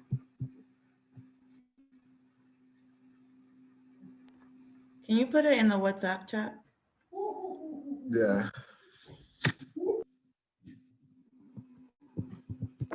Did anyone want to like respond to what Trey said? If no, I wanted to read something. Okay. I wanted to read on page 272. It's kind of long. She's quoting Gobineau. Says, "We come now to the white peoples. These are gifted with reflective energy, or rather with an energetic intelligence. They have a feeling for utility, but in a sense far wider and higher, more courageous and ideal than the yellow races, a perseverance that takes account of obstacles and ultimately finds a means of overcoming them, a greater physical power, an extraordinary instinct for order, not merely as a guarantee of peace and tranquility, but as a indispensable means of self-preservation. At the same time, they have remarkable, even extreme love of liberty and are openly hostile to the formalism under which the Chinese are glad to vegetate, as well as the strict despotism, which is the only way of governing the Negro." And I just thought that that whole section was comical, but it is really true that that is like the mind of white people.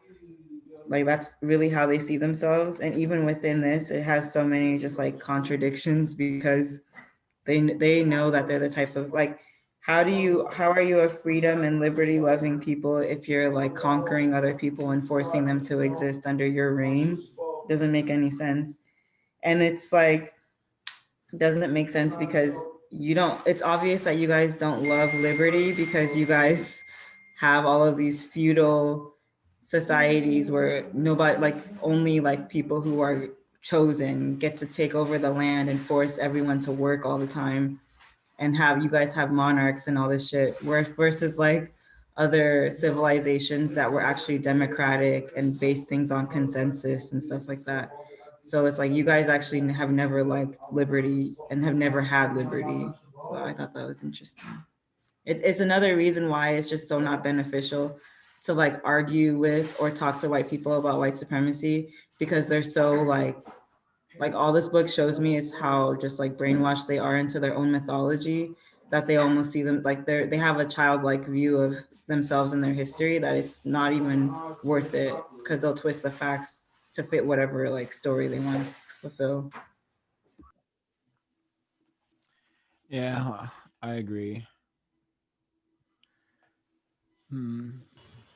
I also agree. Sorry, yeah, for me it's like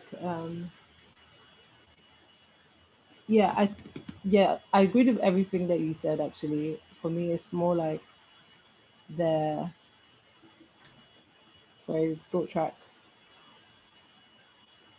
Yeah, so they love liberty for themselves. They don't love liberty. Like that's why they have designed it in a way so we have to be the bad guys. So otherwise they're clearly bad.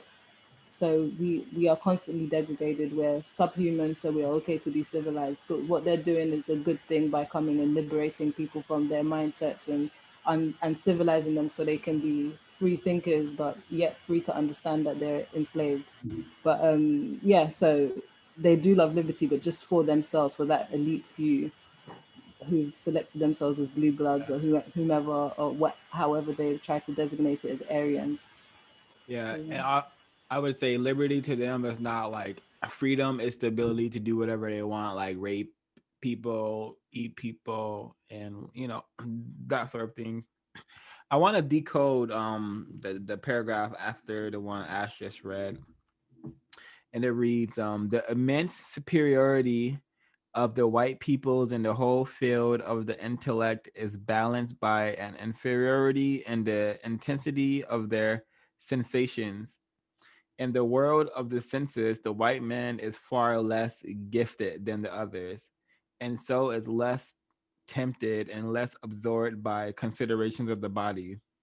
Although in physical structure, he is far the most vigorous. So there they go telling on themselves, like he's admitting that white people only have like five senses. They don't have the sixth sense to see the truth, feel, to pick up on things that are right in front of them. And yeah, also telling on themselves about not having a morale that would lead you not to destroy and annihilate other human beings. You know, so I thought this was really interesting. What you guys if you guys get any thoughts from that particular passage?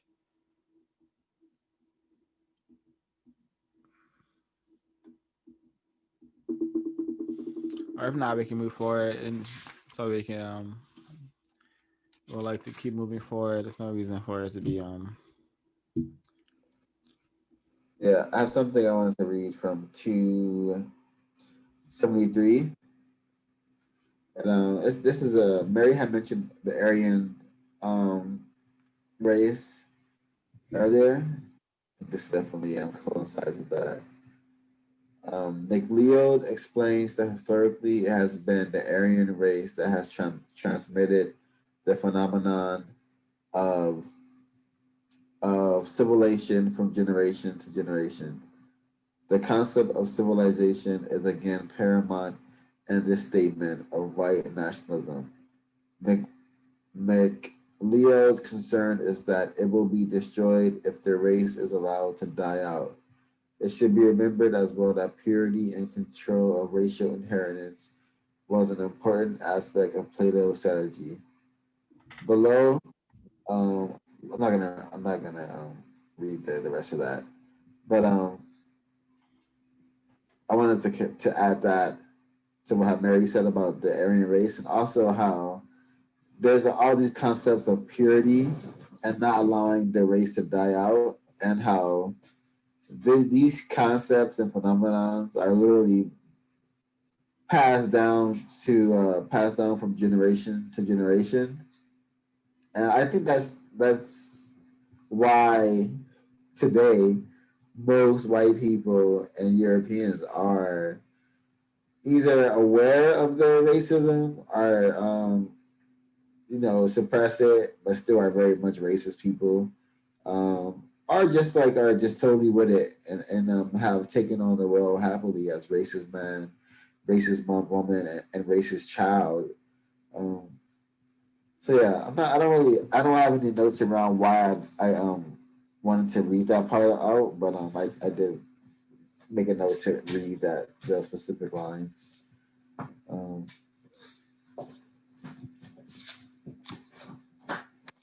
if anyone doesn't have anything on pages 274, I have something for 275 that I wanted to read. All right, so on 275, it says in 1920, Lathrop Stoddard was calling for the unity of white people and the cause of Western European nationalism. Today, the United States, the European Economic Community, the former Soviet Union, and South Africa are displaying that unity for that cause, in spite of the fact that they may find it convenient to use slightly different rhetoric from Stoddard. Stoddard describes what he calls the White Flood, i.e., the worldwide expansion of the white race during the 4 centuries between 1500 and 1900, the most prodigious phenomenon in our recorded history. Recorded by the prodigious phenomenon itself, since Roman times, he says, the race had been diminishing for various reasons, including the Black Death and reluctance to multiply. But after the great discoveries of Columbus, 1492, and da Gama, 1494, the white man could flank his opponents. Whole new world's people by primitive races were unmasked, where the white man's weapon made victory certain, and whence he could draw stores of wealth to quicken his home life and initiate a progress that would soon place him immeasurably above his once dreaded assailants. And the white proved worthy of his opportunity. His inherent racial aptitudes had been stimulated by his past. The hard conditions of medieval life had disciplined him to adversity and had weeded him by natural selection. The northern nations, even more vigorous and audacious than Portugal and Spain, instantly sprang to for and carried forward the proud oriflamme of white expansion and world dominations. It was Studer's hope that the whites would universally form a governing caste, directing by virtue of higher intelligence and more resolute, and exploiting natural resources to the incalculable profit of the whole white race. Such a really in-depth examination of white supremacy. So white supremacy is what I just read, I believe.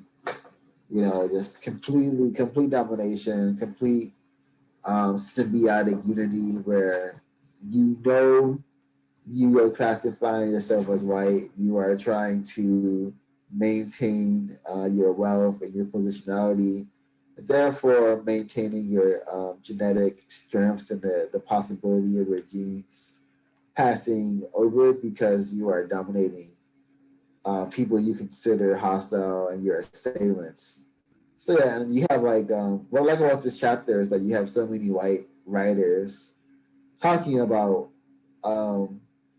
what they believe and how the collective at the time believed the same things, which is a white supremacist based mentality, a white supremacist based way of thinking and behaving.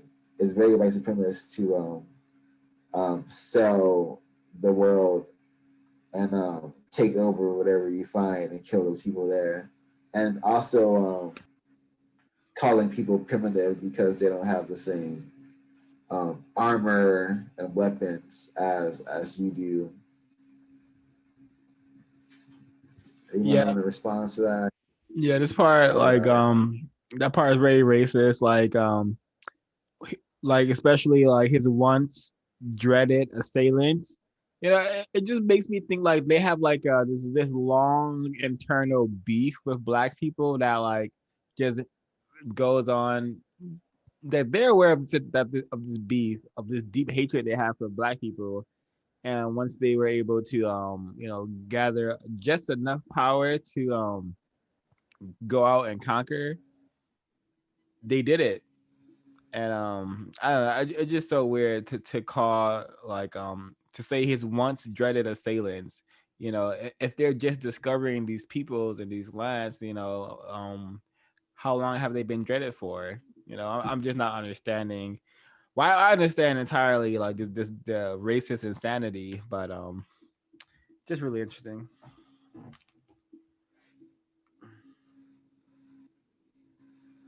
Yeah, for that part, I had a like highlighted racist as fuck and delusional as fuck right next to those quotes. I just thought it was like I don't know. This is the white nationalists. This is what I was talking about. Like these people are very. I didn't know like I didn't know this was what they were writing about, and it just kind of convinced me, that when we're really talking about history, white people and Black people are definitely experiencing two different things. Because white people, as you can see by the way he's writing about this is great discoveries. This is victories, you know, that he's able to control and annihilate these non-white people. Um, yeah, so these quotes were very startling, very like I wasn't surprised, but yeah, this stuff's deep. Yeah. And I also had highlighted another white supremacist piece of literature that is referenced in this book. Um, so page 275 as well.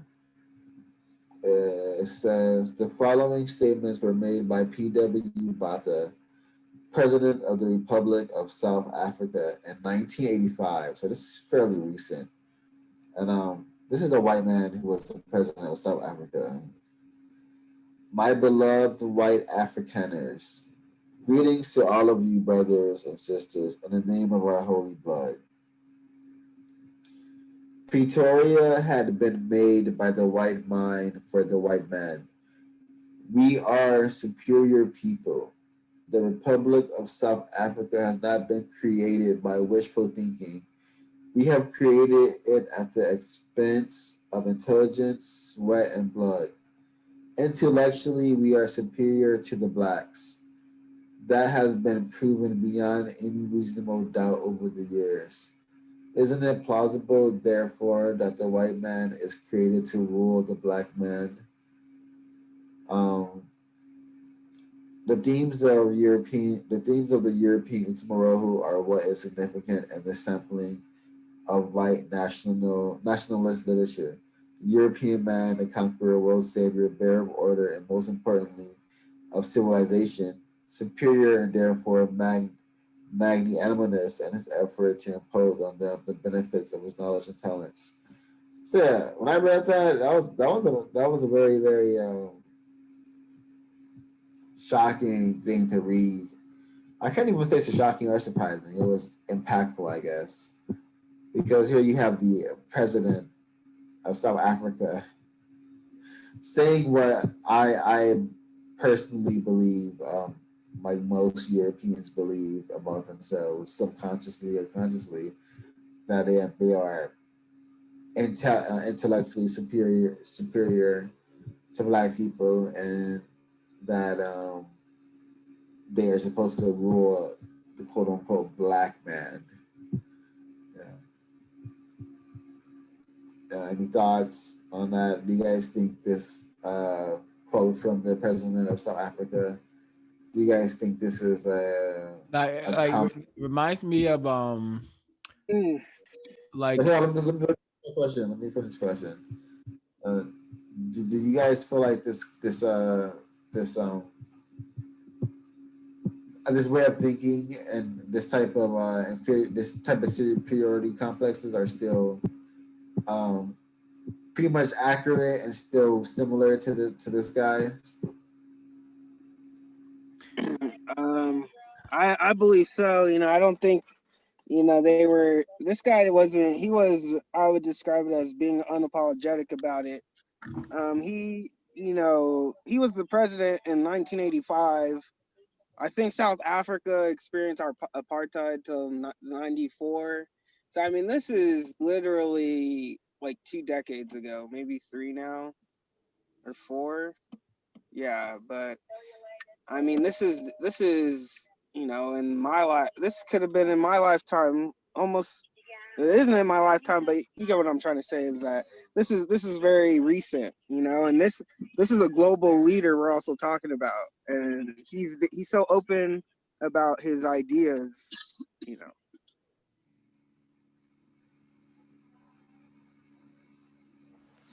Yeah, like I think like this quote, him saying that perhaps they were they're meant to like dominate black people, the black man, reminds me of like another thing that the European elite has stated, which is like that the black race is the lady of the races.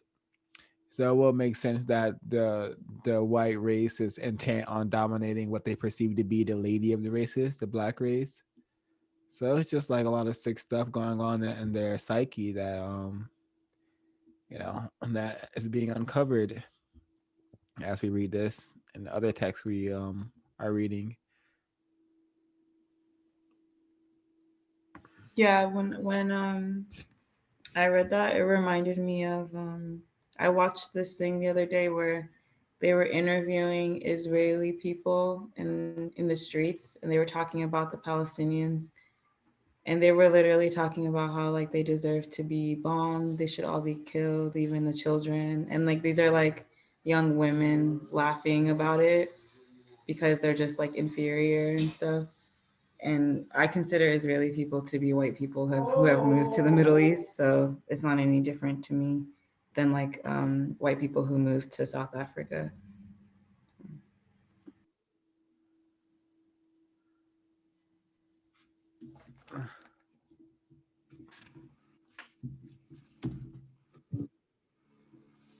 All right, so I have a question for everyone. Um, and it comes from the book, and she says on 276, the white nationalist statements are the statements of the liberal European nationalists, with the addition of a racialist rhetoric, a rhetoric that has been abandoned by contemporary European intelligentsia. This later this latter group is accustomed to hiding its nationalism in a barrage of so-called universalistic terminology and methodology, which is the more formidable enemy. So, what's more dangerous, like overt racism or covert racism? Um, I think at this point it really doesn't matter. Like people, especially black people, are so like far mental-sided that no matter what's in their face, the fear is gonna the fear is gonna be the most powerful thing. So but I would say what is the more formidable enemy? I would say the universalistic approach to the European conquering. If you guys, Yeah, so to answer your question, I would say, just to answer your question, to keep my response grounded, I would say the more dangerous one would be the covert racism, because that further aids in the infanticide of black people. For example, if you are experiencing something every single day, 24 hours, 7 days a week, 12 months a year, 365 days out of the year, you're experiencing racism, and you're unable to identify it. Therefore, you're unable to process it.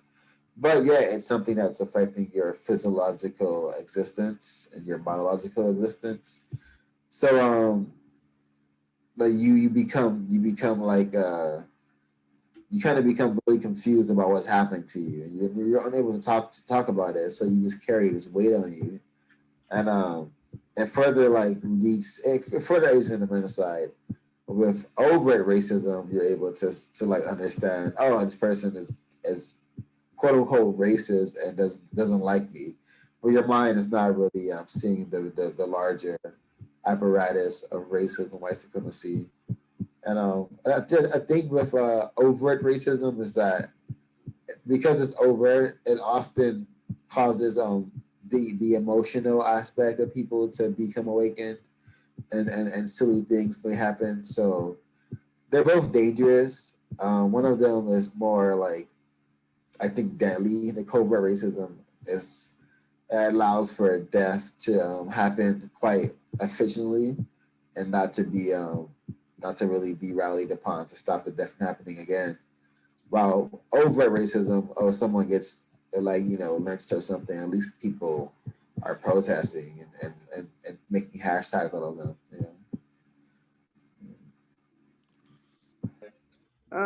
For me, it's honestly a tough question. Trey brings up a good point. With the overt racism, at least people are making hashtags and whatnot about it. But and then with covert, it's like people, I guess, don't realize it. I don't know. I think covert racism, I guess, would be my least preferred racism form of receiving racism.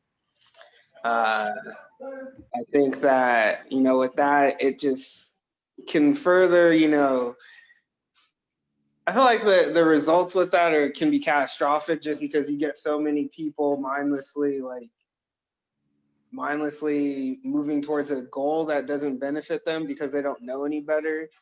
Whereas with overt racism and the response to that, I don't know if that's actually accomplishing anything. So yeah, I think my answer would be covert racism. Yeah, I think that's a really good question. And I think like everyone posed really good thoughts about it. I feel like we should just like blur the lines between what is covert and overt racism and just make whatever is covert more obvious. Because I feel like homelessness is like a form of like covert racism, but it's very obvious. But because no one brings it up as a form of racism, people don't really view it that way. So I think it's more like incumbent on us to just like point these things out as like, covert racism, or not covert racism, but just like acts of racism, so that it becomes normalized that racism is not just the person being lynched. It's like the society that we live in. And then maybe things won't be seen as like covert, it will just be seen as racist.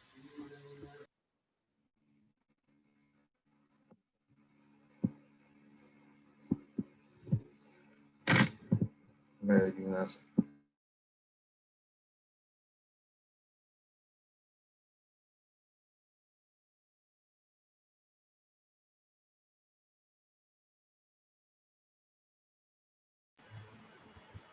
Yeah, for me to answer the question, I would definitely not want a more harsher version of covert racism.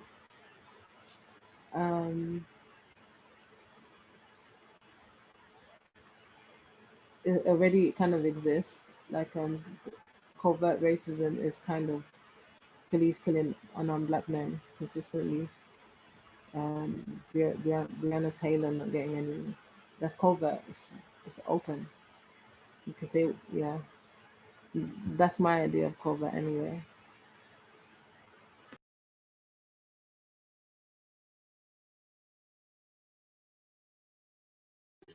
All right. The last thing I had listed down to read was on page 277. And it is right here. I believe this is it. The acidity of the culture dictates an obsession with power as control. This can be sought through knowledge, in parentheses, science, and slash or physical assault, in parentheses, military imperialism, and slash or cultural imperialism, in parentheses, progressivism, dash Christianism, or the extremely effective combination of all three. The self-image that justifies these aggressive behaviors and the national consciousness that demands them are mandated by the epistemology that separates the universe into self and other, and then makes an object of the other. It matters little whether the object is called pagan, colonial subject, underdeveloped, or black. She is still non-European. It matters little whether the self is avowedly identified as civilized. Scientists, Christianism, savior, modern, or white. The conquering self is always European. The concept of a city makes it apparent that the Utamawaho creates a consistent self-image. Both Utamawaho and self-image are prefigured and the cultural germ, in parentheses, acidity, and thereby carried in the cultural genes. And I just think that this is a good like summarization of like what they're all about, what the European culture is about, and how they structure their culture as a way to dominate the rest of the non-European world.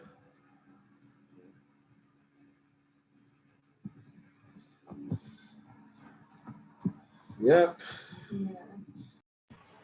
And I would just like to add, like, from the only thing I have written in my notes mainly is as long as the European Asili basically focuses self-image on others being negative, then we're going to constantly be in danger. They need to be retrained, like Dr.Frances Cress Welsing says. They need to be retrained in the mindset of how to view their self-image without relying on the other, just as we can have self-expression without that outward, without that constant opposition. Like that needs to be reconstructed into their cilia. I have here written, this is probably from one of the sections in the book, it will sound familiar. The positive self-image of the European people should be ultimately expressed in the white nationalist terms. As the European people became more cohesive in unified national consciousness, is dangerous as the self-image is implicit perception relies on the differences, particularly negative imagery. Yeah, so need to add that.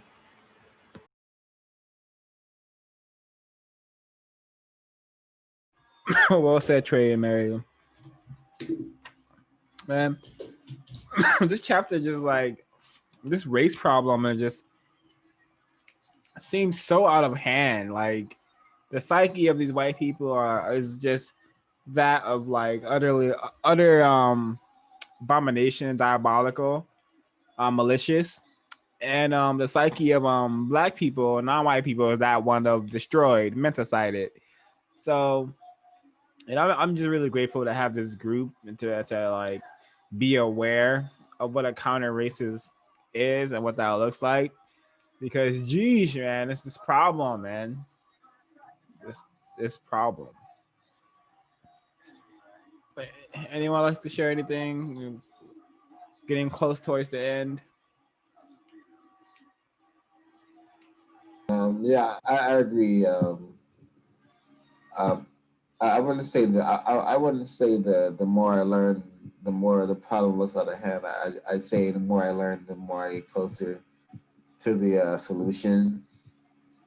For example, this chapter like has showed me the European self-image in a way that I had never really seen, which is like such a meticulously defined way of it's like in constantly attack mode, and if it's not attacking, it's learning and different. It's learning and preparing itself to attack.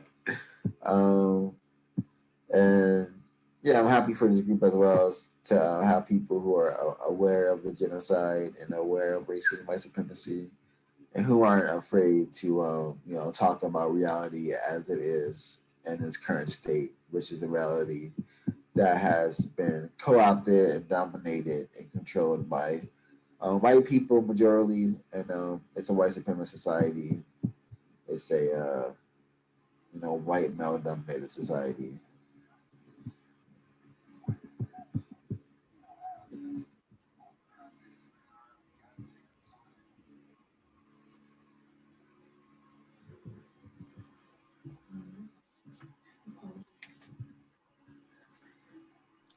Yeah, I just want to read this little quote on T76. I don't know if anybody's read it. Just one little line talking about those concise, statements that she makes. On the other hand, ethnologically, the European of Tamarojo is a subtle admixture of race, culture, and ideological conceptions of civilization and progress. So, I mean, for me, that just means, it's in every kind of sense of life and society as we know it. The culture we live in, civilization, that's this idea of progress, things getting more advanced, whatever the idea of progress is. But it all comes back to, the European and their image and how they view us, and how they view the non-white people in that civilization and progress. Mm. I'm gonna read a little bit. Did anybody read this stuff yet? After that, the white nationalist statements are the statements of the yeah, you guys read it. Yeah. Well, you should read it again. Just read it again, just to get for the listeners and the Okay. people to those The in the white room. the white nationalist statements are the statements of the liberal European nationalists with the addition of a racialist rhetoric. A rhetoric that has been abandoned by contemporary European intelligencistas. Um, so for me that just means that the statements are just constantly changing. They're always the same, but they might just sound different or be worded different. The race, culture, and civilization and progress. That's always going to be a part of the European. That's their culture, and that's just who they are. That's their origin. That's in their origin stories, right? So how do we solve the European? With do I don't know, honestly. That seems like a tough question at this point, because it seems like like from their inception and in their creation, even in their creation stories, they've always been tyrants and terrible. So I don't know how you can fix something like that, or how you can change a people. I don't know if what Dr. Welsing was saying, can it be achieved? Do you think you can retrain a people like that? Like, I think to retrain them, you'd have to be denying them their history. So, and I don't know if you should go around doing that to people. That's been done to us. Should we repeat it? I'm just brainstorming out loud here. Feel free to comment.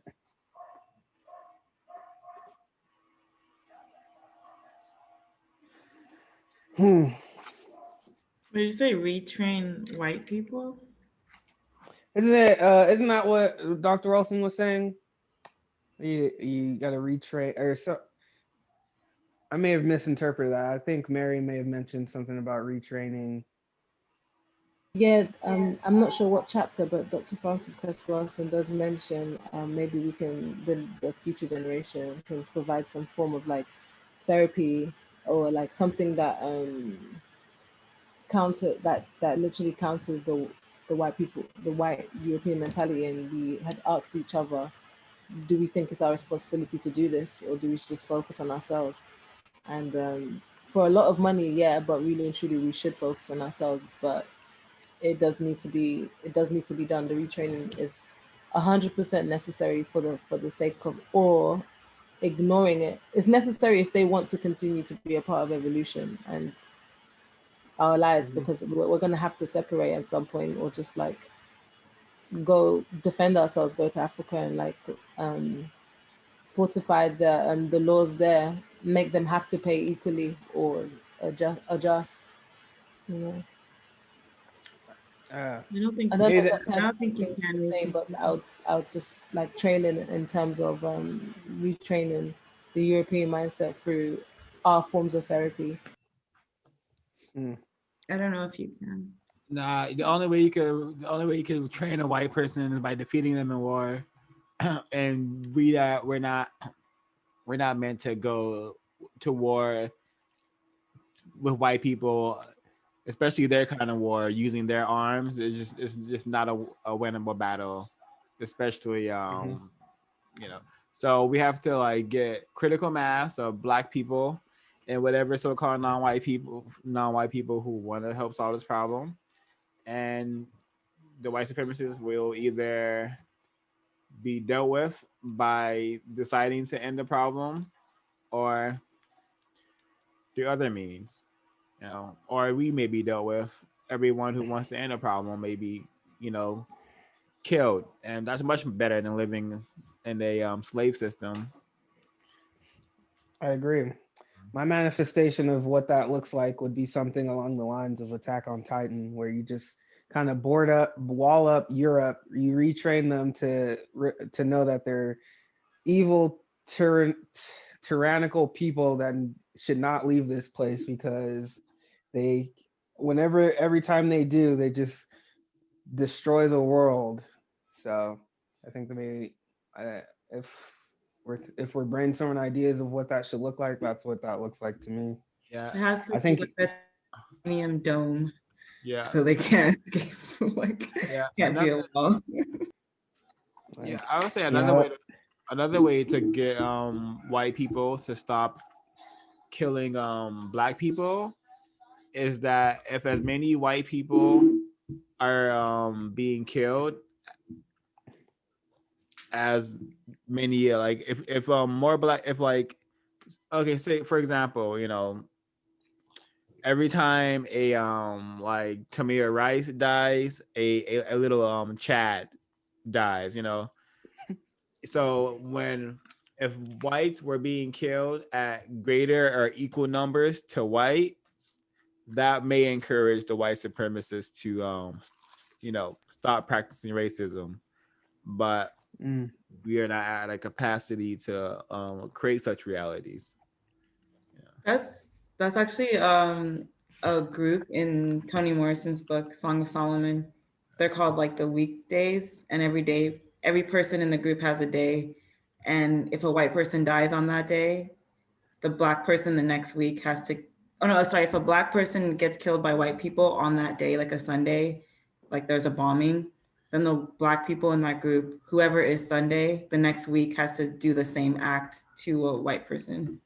It's oh pretty, wow. yeah.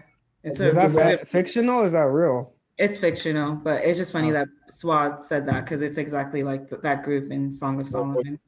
Yeah, yeah.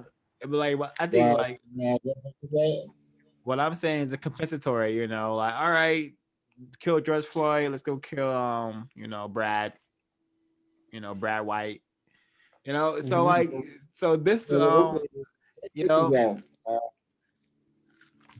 so the law of compensation, that's a good example. You know, but yeah, that's three ways to solve this problem. The white supremacists kill everyone wanting to solve the problem. We get critical mass and effective numbers to solve the problem, or we the people who want to solve this problem are able to kill or cause the death of as many white people as are being caused by black people by them. But yeah, Yeah, I just wanted to bring that up What was that? because that was just to bring along the point that this is inherently them. This is what they're built on. So yeah, self-image. That's how they view themselves. Yeah, this stuff is very toxic, man. I don't want to be anywhere near this. I don't want to be anywhere near somebody who thinks this way. I don't even know why, like, I would want to associate myself with somebody like that. Like,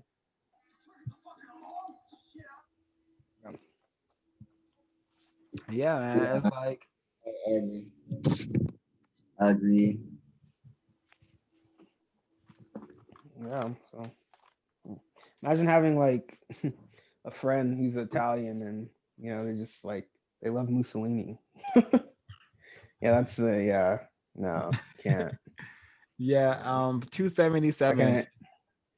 She Yeah. says the European humanitarian shares many of these features as well. He often has the same image of himself in relation to others as as has the European imperialists.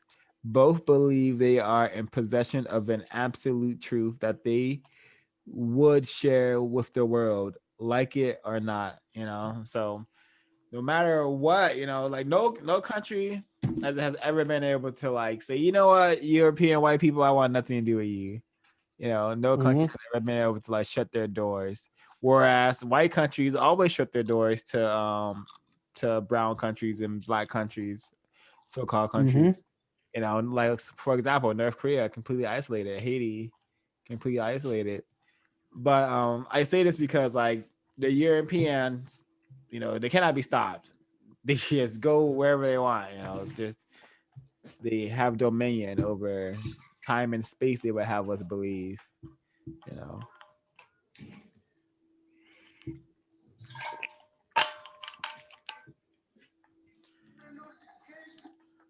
But maybe we should get into closing comments. That was my closing comment, honestly.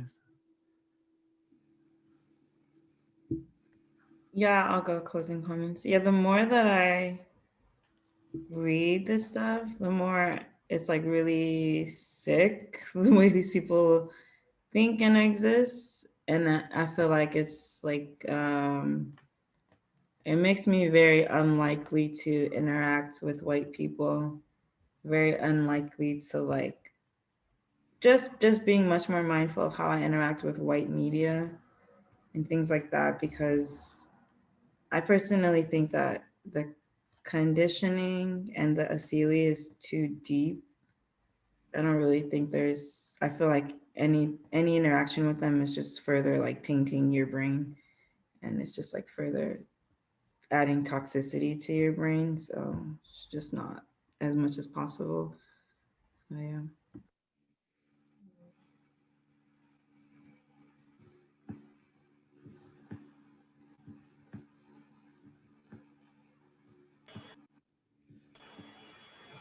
Yeah, and for my closing comments, so I like to say, yeah, so today I worked in a mental health assessment center, and the majority of the staff that were working there were white women, Europeans. One girl was from Ireland, and we got into like a conversation, and she was saying how she's doing her master's in culture and global perspectives, and she's choosing spirituality and mental health as like her focus because she Yeah, said Mary, we can't that. hear you. Your mic is bugging. Sorry, she said that she experienced a patient come in who was African and who believed that they were being possessed. And she thought that that is a cultural element. This woman is not crazy. She thinks she's being possessed if that's something that's cultural. And she said that she doesn't want to be dumb. She doesn't want to be an idiot. So that's why she chose that topic, so she can be able to communicate with people from different cultures. And she's an Irish white girl. And I thought to myself, of course, being Irish, you do experience some light forms of disparity. You experience some forms of aggression or your placement in white supremacy in terms of their own cultural other or being close to Aryan. But the fact that there was a white girl around our age that had that mentality, it shows that there is some effect, or there is some change. I'm not saying that she's not using her privilege in any way, shape, or form, but that trying to inform herself, and not through anthropology either, like, oh, I want to travel and they fascinate me, is like so she can communicate with her patients. I thought that was quite good, and I actually haven't processed it. I was still thinking about it, but after hearing what you said, that was my mentality too. I was just like, I definitely don't still want to work with white people. Ultimately, we have to build for ourselves. We have a long history of pain that needs to be resolved and built on, and the European culture needs to definitely amend this Cecilia, because it's probably why, despite the fact that she's chosen a good mental path, and we need more mental brains like that. I don't know how easy or hard it was for her to get into her position, or if she just floated there, was like, oh, this is like, maybe we're just lucky that she's someone in that position has that mentality. I don't know. But the point that I'm trying to make is, Oh, sorry, go ahead. Sorry. no, yeah, but the point that I'm trying to make is that it exists, like it's a start. Like maybe that kind of mindset, that white type of individual can teach other white people. Like if we had to have a spokesperson who would be the one to like encourage them, that kind of mindset, maybe. But I want to yeah. kind of push back on that a little, just because, like, you know, she's in a position where even if she goes and studies this, well, first, like, who's she learning from to study this? But like, also, you know, she's gonna always see it as an outsider. So she's always going to be giving these people care, observing their culture from outside, and instead she should like try to prop up or like give opportunity to people who already have those cultures innate in them, so that they can provide care for this woman instead of someone like her who's always going to see it outside. That's my 2 cents. That is a good point. That's one of the reasons why. I was happy to work in mental health, so I could be like a black woman vouching and making sure black people are not being treated disgracefully bad, which is usually the case, or like overly scrutinized, or being told that they're a threat when they're literally going through something, and being like put in seclusion, all just because of the imagery that's being created. You're in a mental health facility and you don't even see that you're the one that's mentally bullying Hard to hear people. you because I think Trey needs to mute his computer. Um, Can you repeat your last statement? Sorry. oh, it's okay. I was just saying that it's in a mental health field. The reasons why most black people are there in the first place is due to, I believe, white supremacy tumbling in its own way and putting you in a position where you are intellectually oppressed. So why wouldn't your brain like poof in a sense? But the point is that when you're actually in this mental health environment, you're being judged screwed on a scale that is already a mental health problem, and these people are the ones that are assessing your mental health, and it's a paradox in itself, and it's not fair. Yeah, as a closing statement, there's a glimmer of hope, but our focus is mainly on getting their mindset to change and focusing on our own, building our own discipline and mindsets and sticking back to those codes.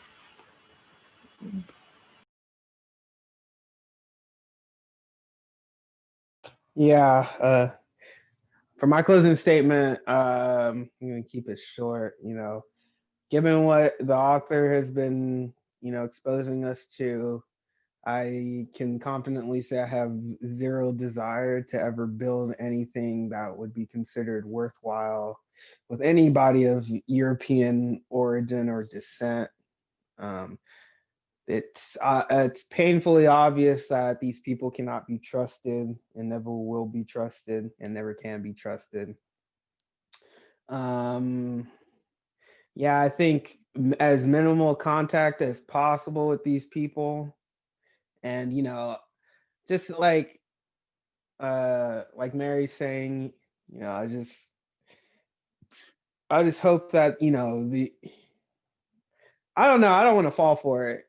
I see us always kind of like, oh, like they're doing good, but I don't care what it is. To me, it's all white supremacy, and their motivations are completely different from ours. But yeah, I do hope that she does do some good, but I don't know if she can. Because it goes back to, is there actually a white counter racist? I think not. Marimba Ani. Yeah, yeah. My closing comments is just what I had read earlier about the European Asili being obsessed with conquering and expanding its empire. And yeah, that's my closing comments. Yeah, to answer Ezekiel's question, nope. There's no such thing as a white counter racist. Well, I actually nearly feel that, and he said he has yet to meet one. So You should ask him if he believes that there can ever be one. Was that all for the closing comments? All right.